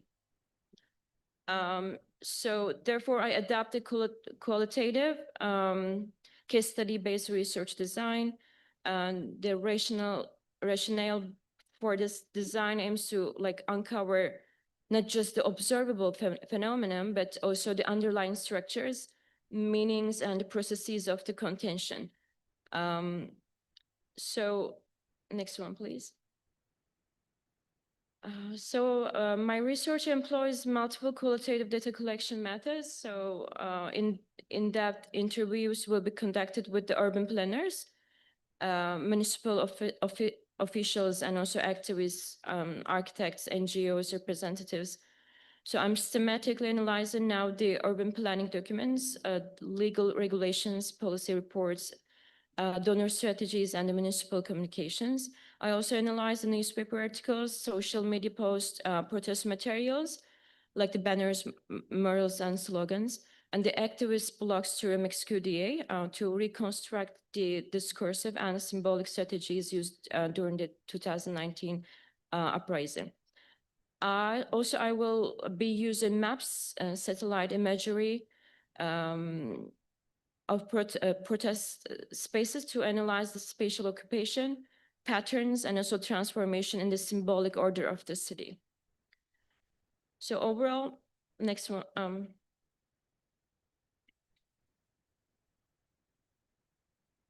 Next one, please. So my study seeks to contribute to both empirical and also theoretical debates. Empirically, it will provide a grounded account of how Beirut's urban regime has materialized on the ground. And theoretically, it aims to advance and integrate the perspective that links to urban governance and spatial resistance in post-conflict and deeply fragmented urban contexts. So it also proposes analytical lens for interpreting the protest movements, not simply as reactive or episodic, but also spatial practices that make visible the underlying logics of urban power. So by doing so, it not only engages critically with the Lebanese case, but also offers insights of comparative relevance to other cities, maybe marked by neoliberal restructuring, post-conflict reconstruction, and also contentious urban politics in Global South. So in revealing the tensions between the institutionalized urban regimes and the spatial imaginaries, I hope to contribute to broader understanding of how cities become terrains of both domination and at the same time emancipation in the 21st century in the Global South. Thank you for listening. Thank you very much for your presentation, Ms. Edin. So thanks to the excellent time management by our speakers. So we are happy to have some time for a Q&A session. Before that, let's take a 5 minutes break. After the break, we will have the Q&A session.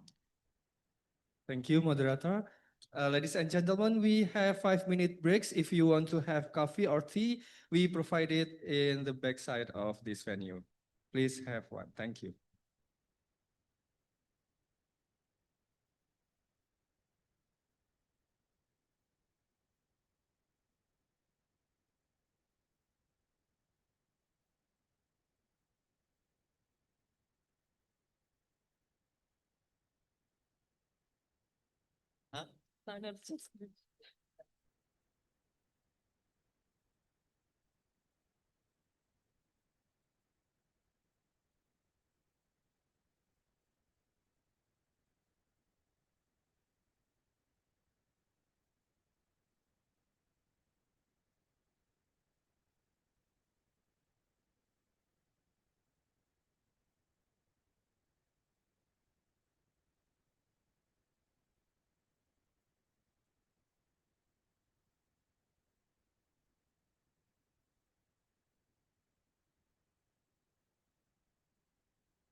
For audiences who want to ask questions, you can scan barcode or a QR code that will be presented on screen. You can deliver your question there and the moderator will compile the question. The QR code is quite big enough for you to scan with your phone from where you sit. Thank you.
Dialogue, long-term collaboration, and policy innovation rooted in research. Together, we reimagine the global order. More equal, more resilient, more inclusive. PARETO BRIN 2025. Exploring the global south, epistemologies, development pathways, and research network. From Asia to Africa, the Global South is no longer just a geopolitical label. It has become a space for knowledge, solidarity, and innovation. Indonesia, with its legacy in the non-aligned movement and active role in BRICS and ASEAN, stands as a strategic axis in shaping a more just global development future. This international symposium brings together thinkers and practitioners to address fundamental questions. What does the Global South mean today? How are developing countries forging alternative development pathways? And how can we strengthen cross-regional research networks?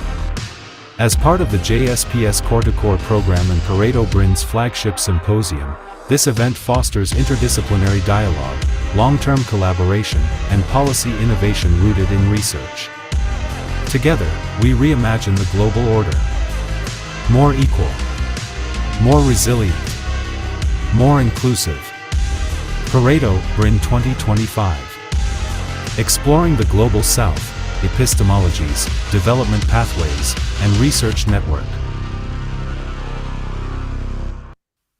From Asia to Africa, the Global South is no longer just a geopolitical label. It has become a space for knowledge, solidarity, and innovation. Indonesia, with its legacy in the non-aligned movement and active role in BRICS and ASEAN, stands as a strategic axis in shaping a more just global development future. This international symposium brings together thinkers and practitioners to address fundamental questions. What does the Global South mean today? How are developing countries forging alternative development pathways? And how can we strengthen We are cross-regional? going to proceed the meeting in a minute. As part of the JSPS Core-to-Core program and PARETO BRIN's flagship symposium, this event fosters interdisciplinary dialogue, long-term collaboration, and policy innovation rooted in research. Together, we reimagine the global order. More equal, more resilient, more inclusive. PARETO BRIN 2025. Exploring the Global South, epistemologies, development pathways, and research network. Okay, thank you. We are going to continue our discussion session. Back to the moderator. Miss Yukiko, the time is yours.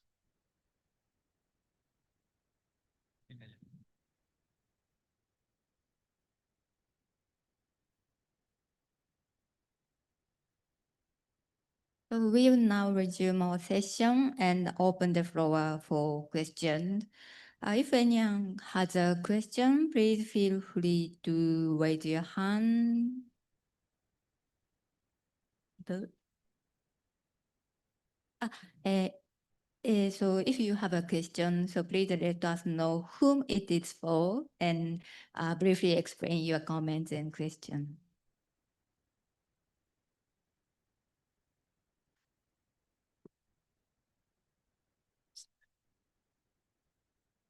Assalamualaikum warahmatullahi wabarakatuh.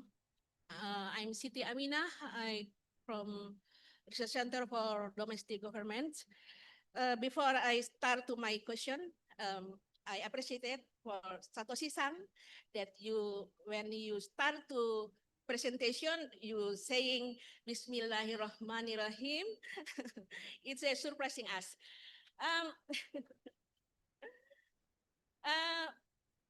As we look the global situation right now, today, as the global geopolitics in the world is shaped by several landscape issues, such as China and US rivalry,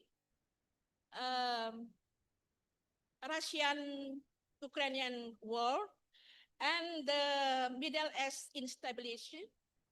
So, my general question for all the presenter is, to what extent has the issues, the geopolitics, such as economic politic issues, impacted to the politic and economic condition in the local level, including the local government?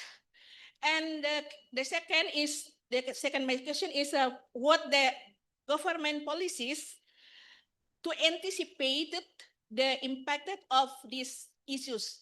Thank you very much. Thank you. So, anyone, any question? Bapak?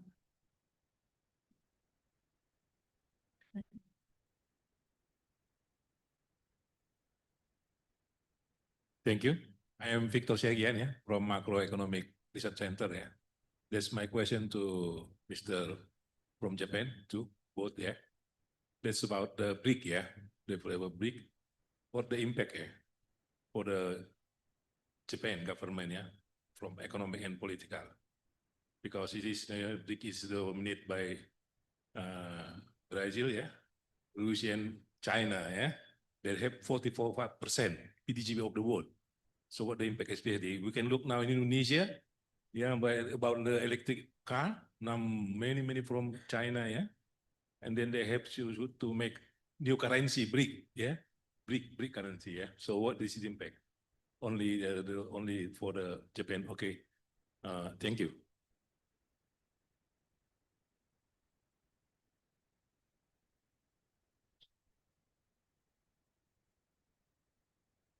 Any question?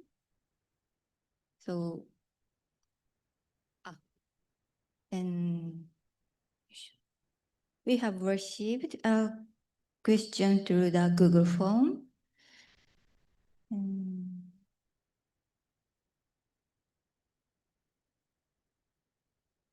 So, for Satoshi, Matsuda-san, is it possible for anti-Western countries to break free from Western economic isolation? And if so, what does it take to do so? And so for Gabrielle, Ms. Gabrielle, so how South Africa acts towards the conflict between Israel and Palestine, especially in the context of soft diplomacy? Is there any specific programs held by the government or society? So how would you respond to this question? So from Hotori-san.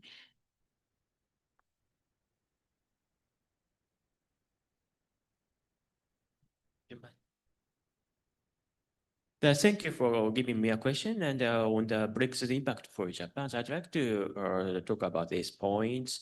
I think BRICS is both a possibility and a threat for Japan. Firstly, the China and Russia is a political threat for the Japanese foreign affairs and the security concerns. So it may be a rival for the Japan. As you know, the Japan has a conflict on the territory with China and Russia, and also China's aggressive attitude toward India and the Pacific were a very severe security threat for Japan. And also, of course, as discussed in these sessions, Russia's invasion of Ukraine is also a threat for Japan. So it may be a BRICS, and some country in BRICS has some difficulty for Japan. But also, as original of the BRICS, BRICS is a possibility for the economic prospect of the world. So some Japanese country are eager to engage with the BRICS countries. So in context of Africa, the Japan has competition between the BRICS country in Africa, especially with China. Some Chinese company are expanding their work in Africa. And this may be a difficult, very big challenge for the Japanese company to go to the Japanese country to go to Africa. So in this sense, BRICS may be some rivals, but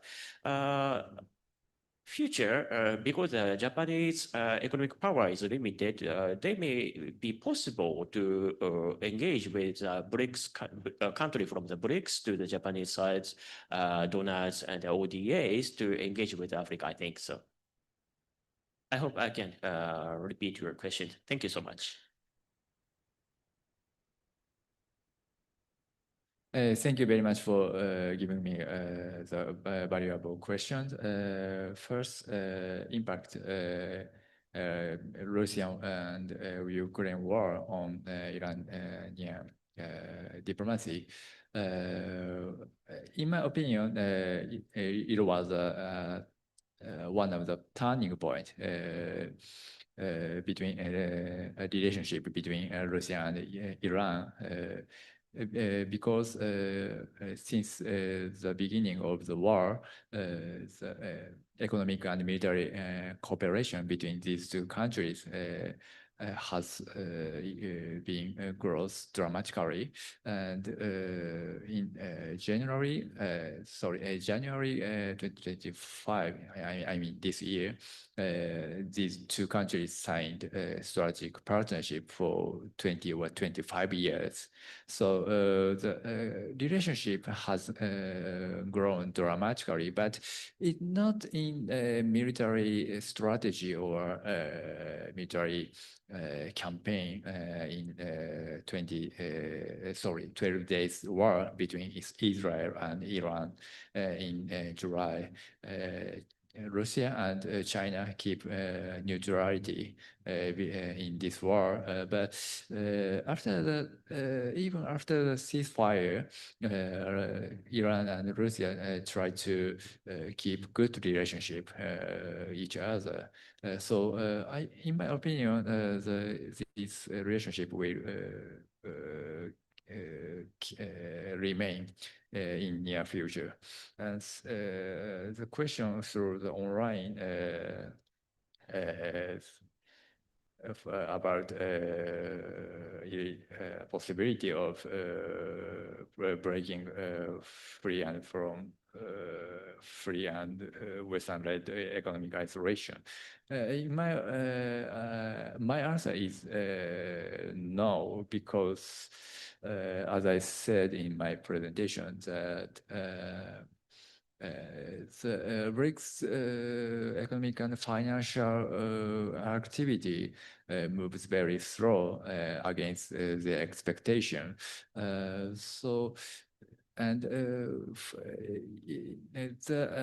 Such activity or efforts has not reached their dream or ideal level. So they should reach a consensus to keep these financial and economic matters as top priority of BRICS. This is my answer. Yes. And I think you may another question about the Rouhani administration. Am I right?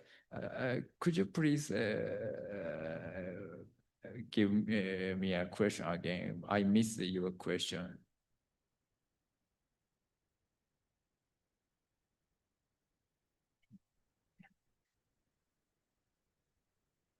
My question is what the extent has the global situation, such as the geopolitics, several geopolitics issues impacted to the local level, like regional level, including the government, local government level. And the second is how the government policies to respond the impact of the issues in the local level. This is my question. Thank you so much. Okay, I got you. So yes, in local level, Iranian government tried to address neutrality for war between Russia and Ukraine.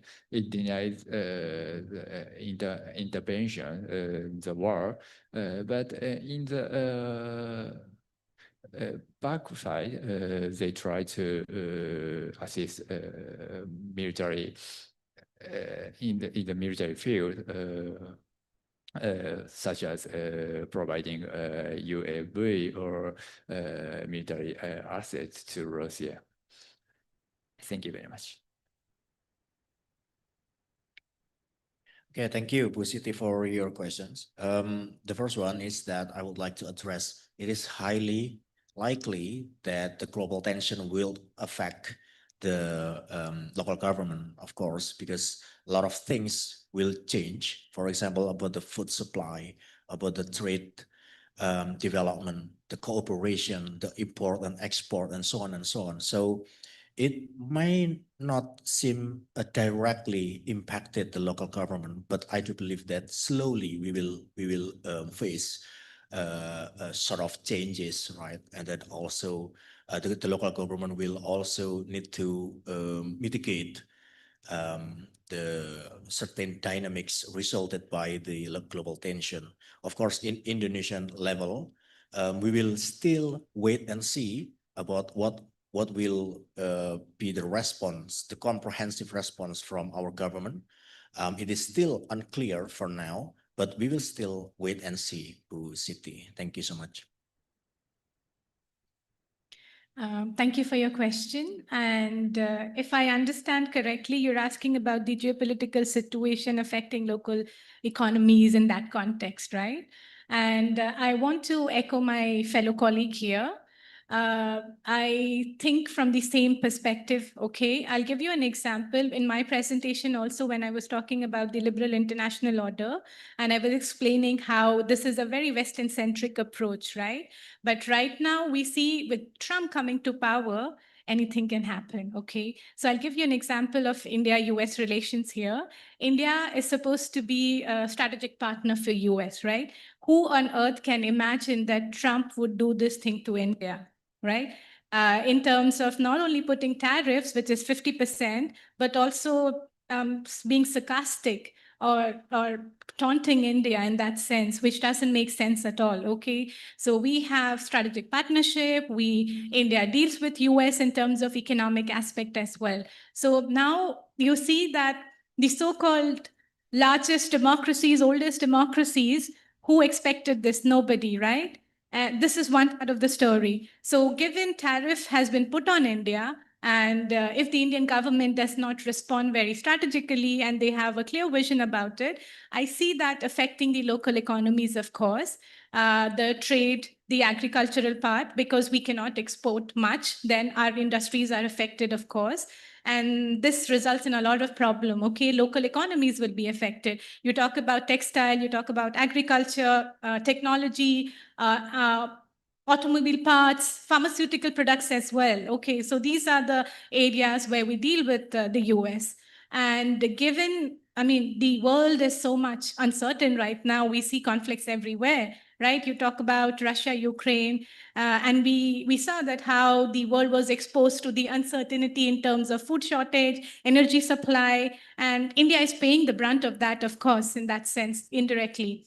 But it does affect, okay, the local economies.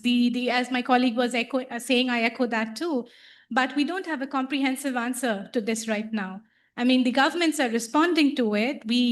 They're trying to have a strategy. They're trying to diversify, of course, right? Be a part of different multilateral institutions, multipolarity, INGOs, etc. But I think only time will tell, right? How the relationship changes in the international relations and what new relationships are formed, or the older ones actually, they just, I don't know. I mean, just like India-US relations, so it becomes cold right now. So yeah, thank you. Hello, everyone, and thank you for your questions. I'll start with ma'am's question over there. The geopolitical issues right now in South Africa, I think we face quite a massive backlash from the United States. Here's another question here, also talking about the issues related to the United States and South Africa and where we place ourselves. Today actually is the day that our tariffs kick in. We couldn't negotiate with Trump to not implement our tariffs.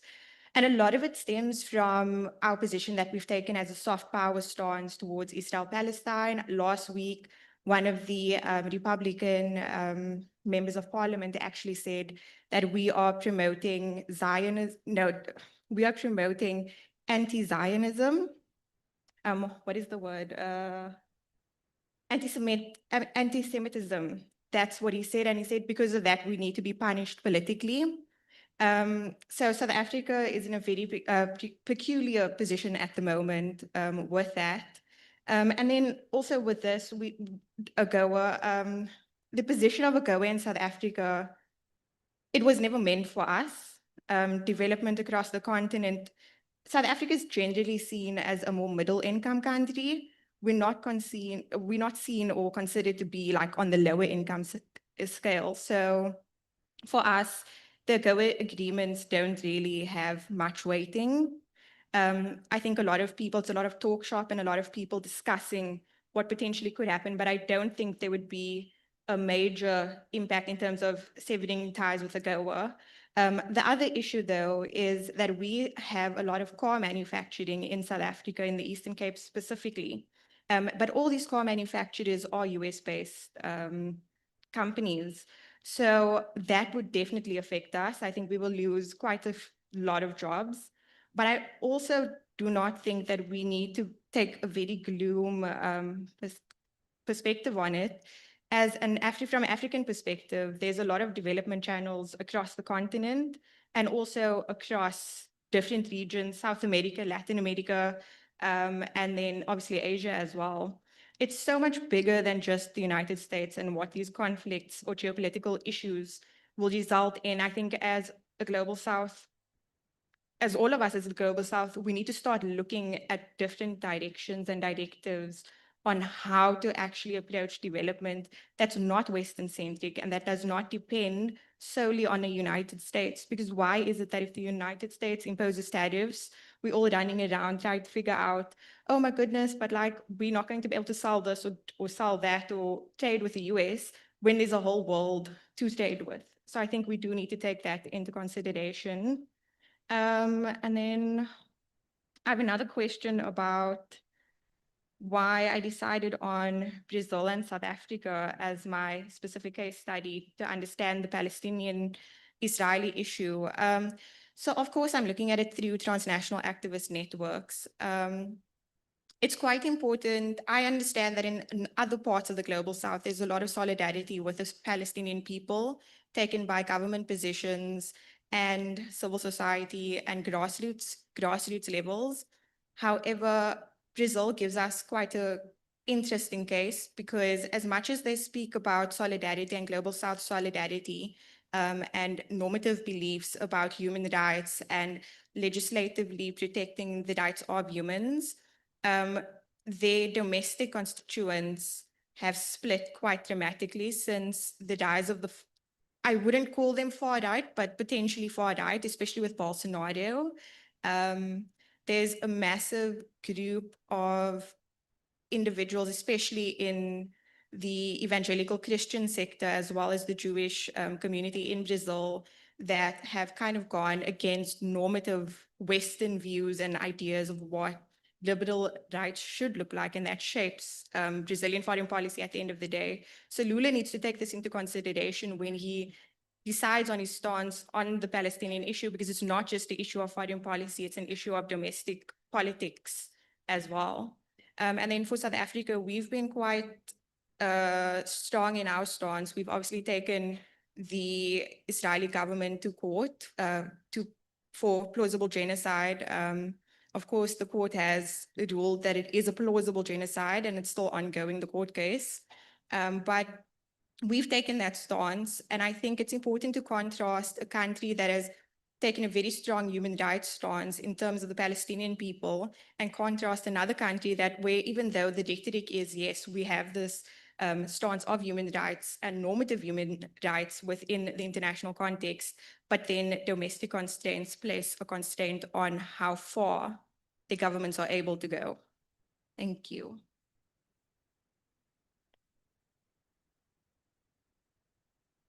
Thank you very much. I have a question which is related to what is the difference between the economic statecraft and economic security?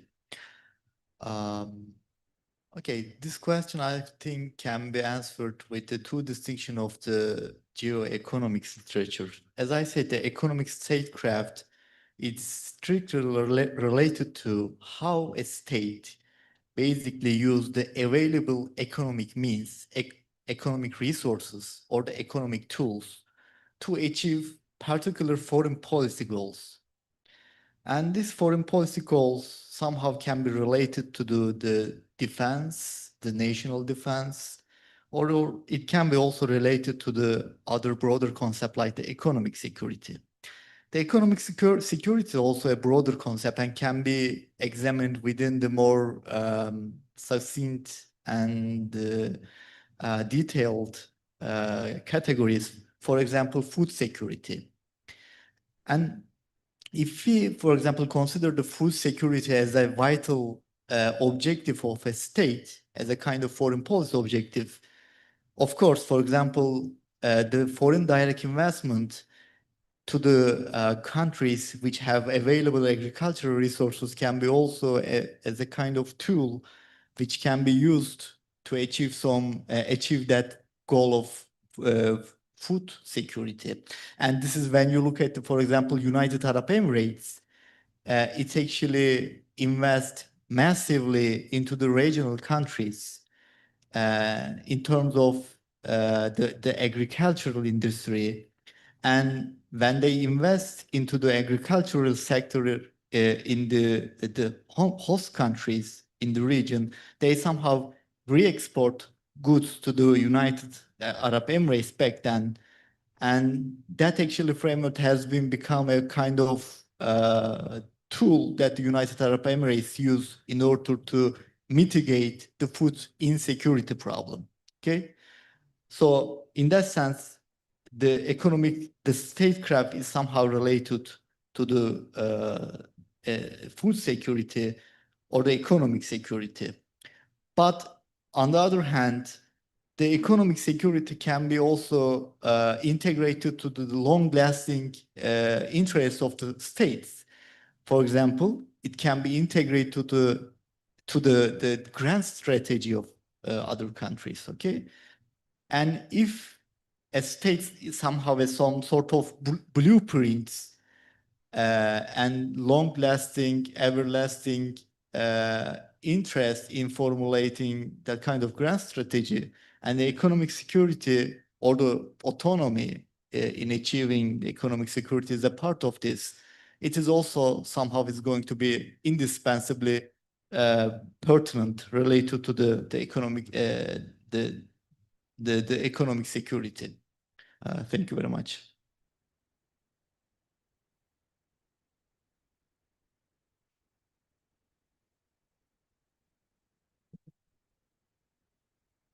Okay, I do have one question, which is, I agree that re-architecturing and including the plurality of voices is important. The Global South countries' approach is also state-centric and prioritizes their interest.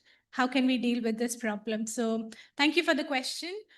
Of course, when I was also doing this research and trying to, put my ideas down in those slides, I also have a lot of questions and exactly the same questions. And I mentioned in my slide as well that the Global South is diverse. We are talking about it, but we should not repeat the same mistake as what the Western IR has done or the discipline has done in terms of essentializing it, right? So when there is re-architecturing happening, in my understanding, it is ongoing. It is, I don't know, as there is no concrete answer for this, that whether it will be completed or not. But what I understand is the Global South countries, they should not actually make it as elite-driven approach.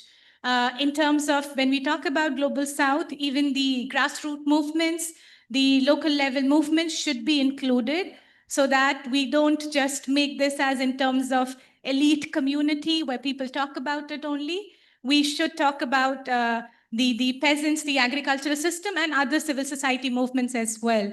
This is how we try to bring that rupture in the discourse itself. And also, in my understanding, it is that right now we are in this phase of performative, which means that, okay, it exists, we are doing it, but how can we make a transformative impact? And that is why I say that, okay, Global South is there, but are we towards the epistemological disruption? We are not, because we itself have a lot of inherent problems. So we need to address that too, not repeating what the Western scholars have done that. Thank you.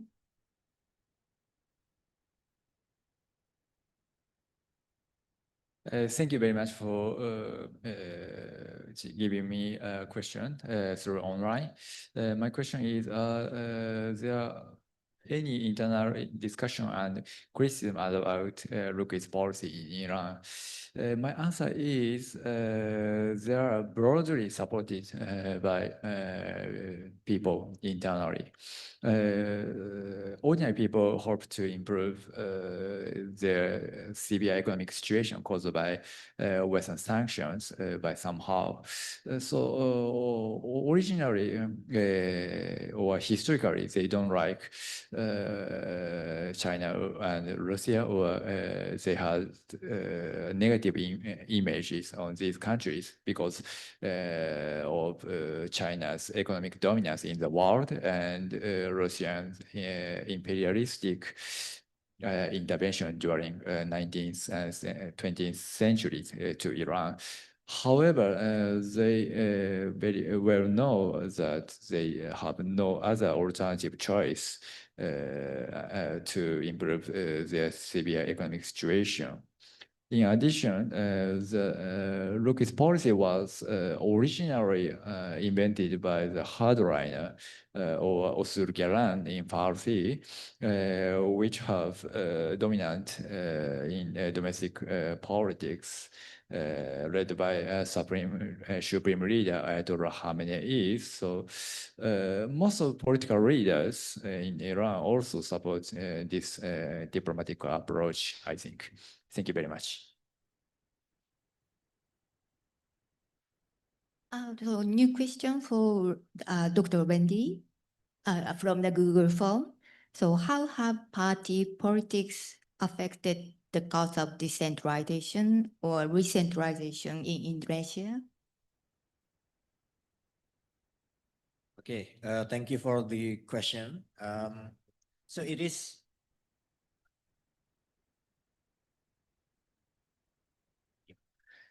so the party politics indeed has their role in affecting the recentralization process, because a lot of the regulation right now was driven from the parliament, and that we already know the new notion to see this, all of this happening, that is the legal centralism that quite dominant in our party politics. So part of that, the phenomenon of the alliance, the broad alliance that right now supporting for the government, has exacerbated the recentralization, because there is no criticism at all, and practically there is no opposition party right now in Indonesian parliament. So I think that is quite obvious reason on how a lot of the recentralization agenda and also the broader sense of the democratic backsliding right now is happening so smoothly in Indonesia, because there is no criticism or opposition whatsoever. Thank you.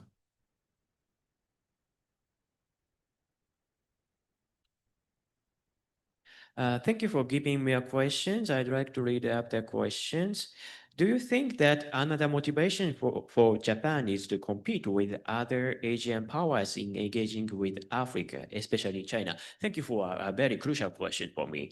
My answer is partially yes.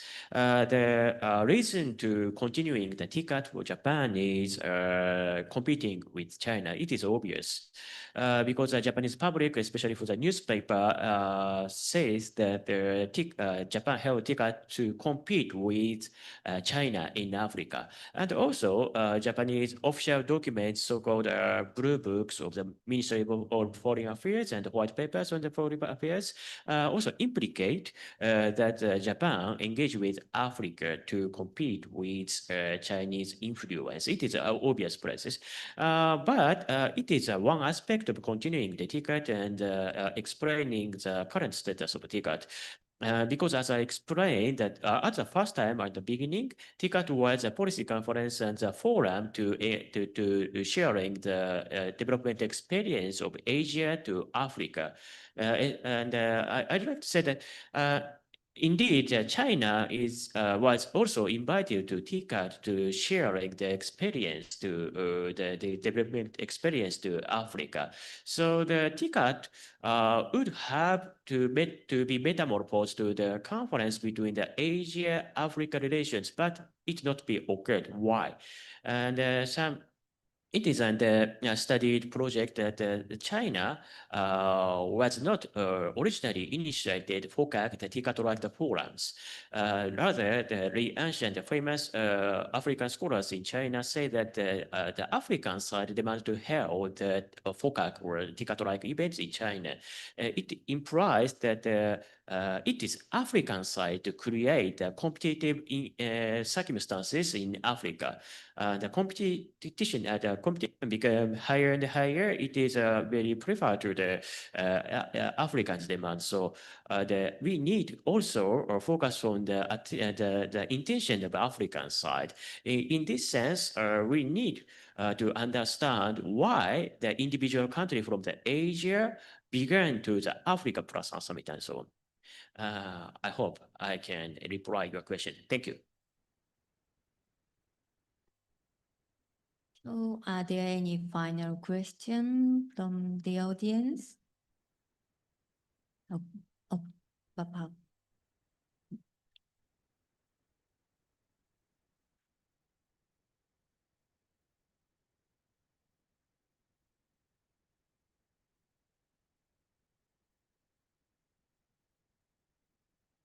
Okay, thank you very much. Assalamualaikum warahmatullahi wabarakatuh. My name is Ronnie, the head of Research Center for Macroeconomic and Finance. My question is goes to the last presenter, Ms. Elif from Turkey. You mentioned about your study talking about urban governance and consensus politics in post-war of Beirut. When I check for your presentation, basically you are focusing more on political issues in seeing how governance working. And some literature review or maybe some of your theoretical framework that you use is about neoliberalism, governance, and consensus politics.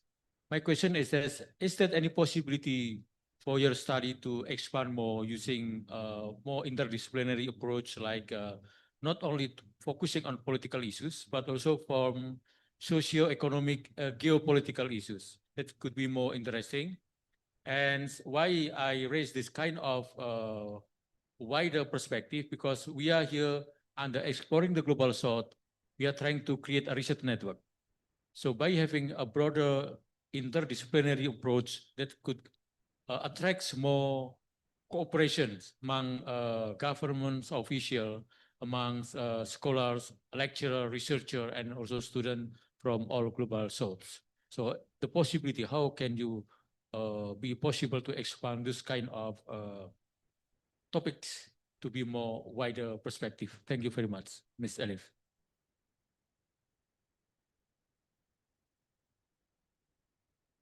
Can you hear me now? Yes. Thank you for the question. First, actually, I was trying to form my theoretical framework to make it more like interdisciplinary. And I think by including the political sociology, I thought I managed to reach that point. But actually, what I understood from your question, you are demanding more to be more interdisciplinary. So this was my first attempt, actually. Before I created this one, it was just very disciplinary, and I was trying to make it more interdisciplinary, and this is what I have now.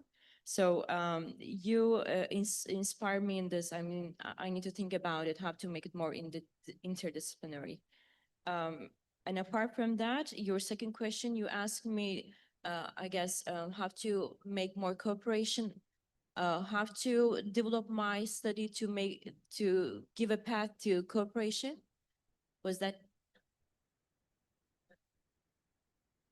The rest of the countries in the south, global south. I think my research is a single case study. So maybe it can give a path for comparative study too. Like maybe another city in this Manara. It also had some kind of social movements as well. And the city also, it's divided too. So by giving a path to like maybe comparative studies, the cooperation can be achieved. Thank you. So any other question? Okay. So that concludes our session. Thank you all for your active participation. So let's give another applause to our all speakers today. Thank you very much. Okay, thank you for all the speakers and moderator in the third session.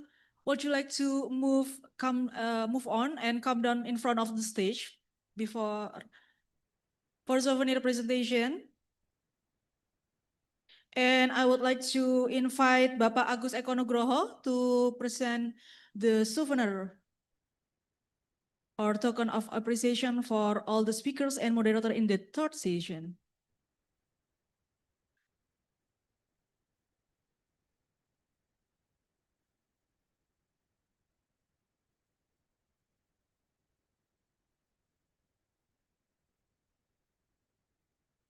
The first appreciation for Tomohiro Hosoi from Gunma University, Japan.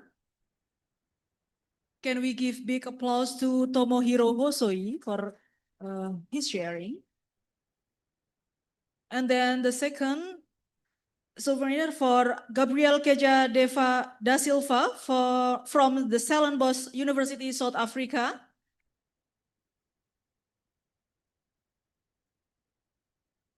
And the third one for Sadia Rahman, University Malaya.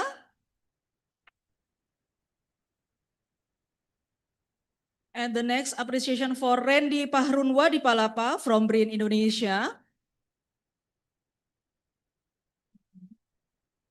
And the next for Omer Naim Kucuk from the Middle East Technical University, Turkey. And the appreciation for Elif Inan, also from the Middle East Technical University, Turkey. And the next, Satoshi Matsushita from IDE Jetro, Japan. And last but not least, the appreciation for our moderator from the third session, Miss Yukiko Taniguchi. Can we give big applause for the third session of Please come discussion? closer together for the photo session. Pak Agus Eko, you can be in the middle, sir. In the middle of the speaker and yeah. Okay. Please give a big smile. Once more. 3, 2, 1. Okay, a big round of applause for all speakers and moderator in the third session. Thank you, ladies and gentlemen. You may be seated.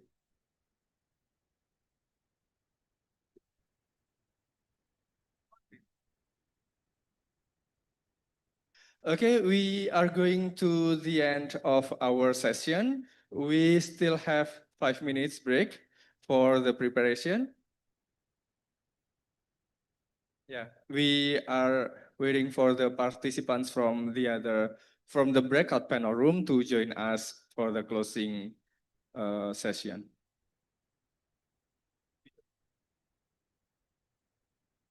To address fundamental questions. What does health mean today? How are developing countries forging alternative development? And how can we strengthen cross-regional research networks? As part of the JSPS Core-to-Core program and PARETO BRIN's flagship Symposium, this event fosters interdisciplinary dialogue, long-term collaboration, and policy innovation rooted in research. Together, we reimagine the global order. More equal, more resilient, more inclusive. PARETO BRIN 2025. Exploring the Global South, Epistemologies, Development Pathways, and Research Network. From Asia to Africa, the Global South is no longer just a geopolitical label. Bapak It Ibu has yang baru become a hadir space for bisa knowledge, mengisi bangku-bangku solidarity, kosong yang di and bagian depan innovation. terlebih dahulu. Indonesia, with Hadir its silakan legacy in the untuk mengisi non-aligned movement bangku-bangku and kosong active di role in bagian BRICS depan and terlebih ASEAN, dahulu. stands Sebelum as a kita strategic memasuki sesi axis in penutupan. shaping a Terima more kasih. just global development future. This international symposium brings together thinkers and practitioners to address fundamental questions. What does the Global South mean today? How are developing countries forging alternative development pathways? And how can we strengthen cross-regional research networks? As part of the JSPS Core-to-Core program and PARETO BRIN's flagship symposium, this event fosters interdisciplinary dialogue, long-term collaboration, and policy innovation rooted in research. Together, we reimagine the global order. More equal, more resilient, more inclusive. PARETO BRIN 2025. Exploring the Global South, Epistemologies, Development Pathways, and Research Network. From Asia to Africa, the Global South is no longer just a geopolitical label. All right, ladies and gentlemen, we are heading to the end of the PARETO 2025. There have been so much valuable knowledge, information, and insight we get from this two-day symposium. Now we reach the conclusion of this event. To conclude PARETO 2025, the final remarks and official closing will be delivered by Bapak Koichi Kawamura from IDE Jetro. To Bapak Koichi, the time is yours.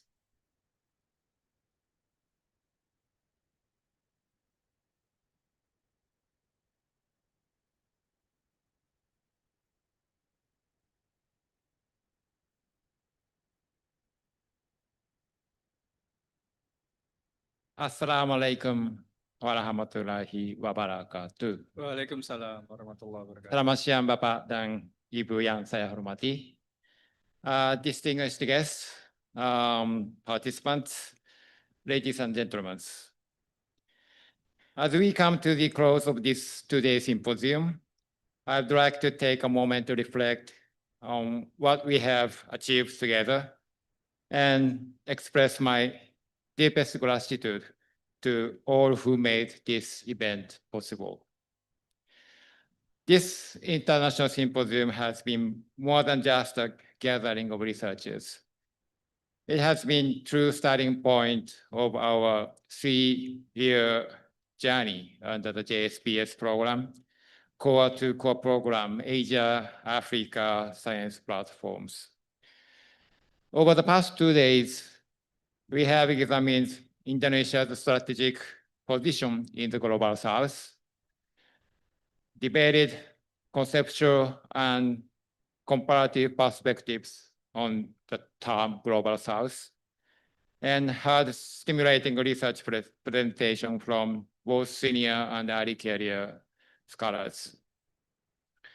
I believe that the diversity of voices we have had from Indonesia, Japan, Malaysia, South Africa, and Turkey has enriched our understanding of the Global South as a field of study and as a lived reality in international politics and economics. The exchanges have been already planted the seeds for new collaborations, which will grow as we move forward to the next stage of our project. I'd like to extend my heartfelt thanks to our partner institution, BRIN, for their outstanding support and hospitality. In particular, Bapak Agus, Bapak Maldianto, Ibu Suci, Ibu Yanti, and the team led by Mbak Uchi have worked tirelessly to coordinate this seminar. Without their dedication, this event would not have been possible. I also thank all the speakers, moderators, and participants, whether you joined us in person here or in online from across the globe, for your valuable contributions and active engagement in discussions. The quality of our dialogue is a testament to the commitment and expertise of everyone involved. Looking ahead, our next milestone will include further collaborative research, institutional exchanges, and preparation for next year's seminar in Turkey. I'm confident that the relationship strengthened here will continue to deepen, enabling us to build a truly global research networks that redefines Global South studies from the perspective of the Global South itself. On behalf of Institute of Developing Economies and our Core to Core project members, thank you once again for being part of this important beginning. I wish you all safe travels and continued success in your research. Thank you very much. Thank you, Bapak Koichi Kawamura, for the meaningful and heartfelt final remarks that perfectly sums up our today's symposium. We sincerely hope that at the end of the PARETO 2025 will serve a new beginning, the beginning of deeper understanding about the Global South, the beginning of a wider research collaboration network, and the beginning of development pathways, including and especially in terms of research and innovation. On behalf of the steering and organizing committee, we express our biggest gratitude for all the speakers, distinguished guests, and participants who have been joining us in the last 2 amazing days. We hope you have enjoyed your time, learned a lot of new things, experienced meaningful conversations to foster future collaboration. Last but not least, we thank all partners and sponsor PT Pupuk Indonesia Holding Company, PT Ewindo from Bandung, the Indonesian Researchers Association or Perhimpunan Peneliti Indonesia, and IDE Jetro Japan. We thank you for your generous support. So finally, representing all fellow committee members on duty, I'm Andri. And I'm Dani. As your presenters, we would like to say goodbye for now. We sincerely apologize for any shortcomings during PARETO 2025.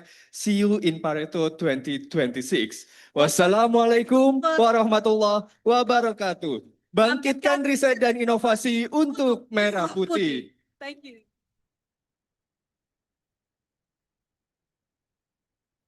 For all the participants, audience, we have provided lunch on the backside of this venue. You can enjoy it now or after the Friday prayer. It will be available until 2 p.m. Thank you. And how can we strengthen?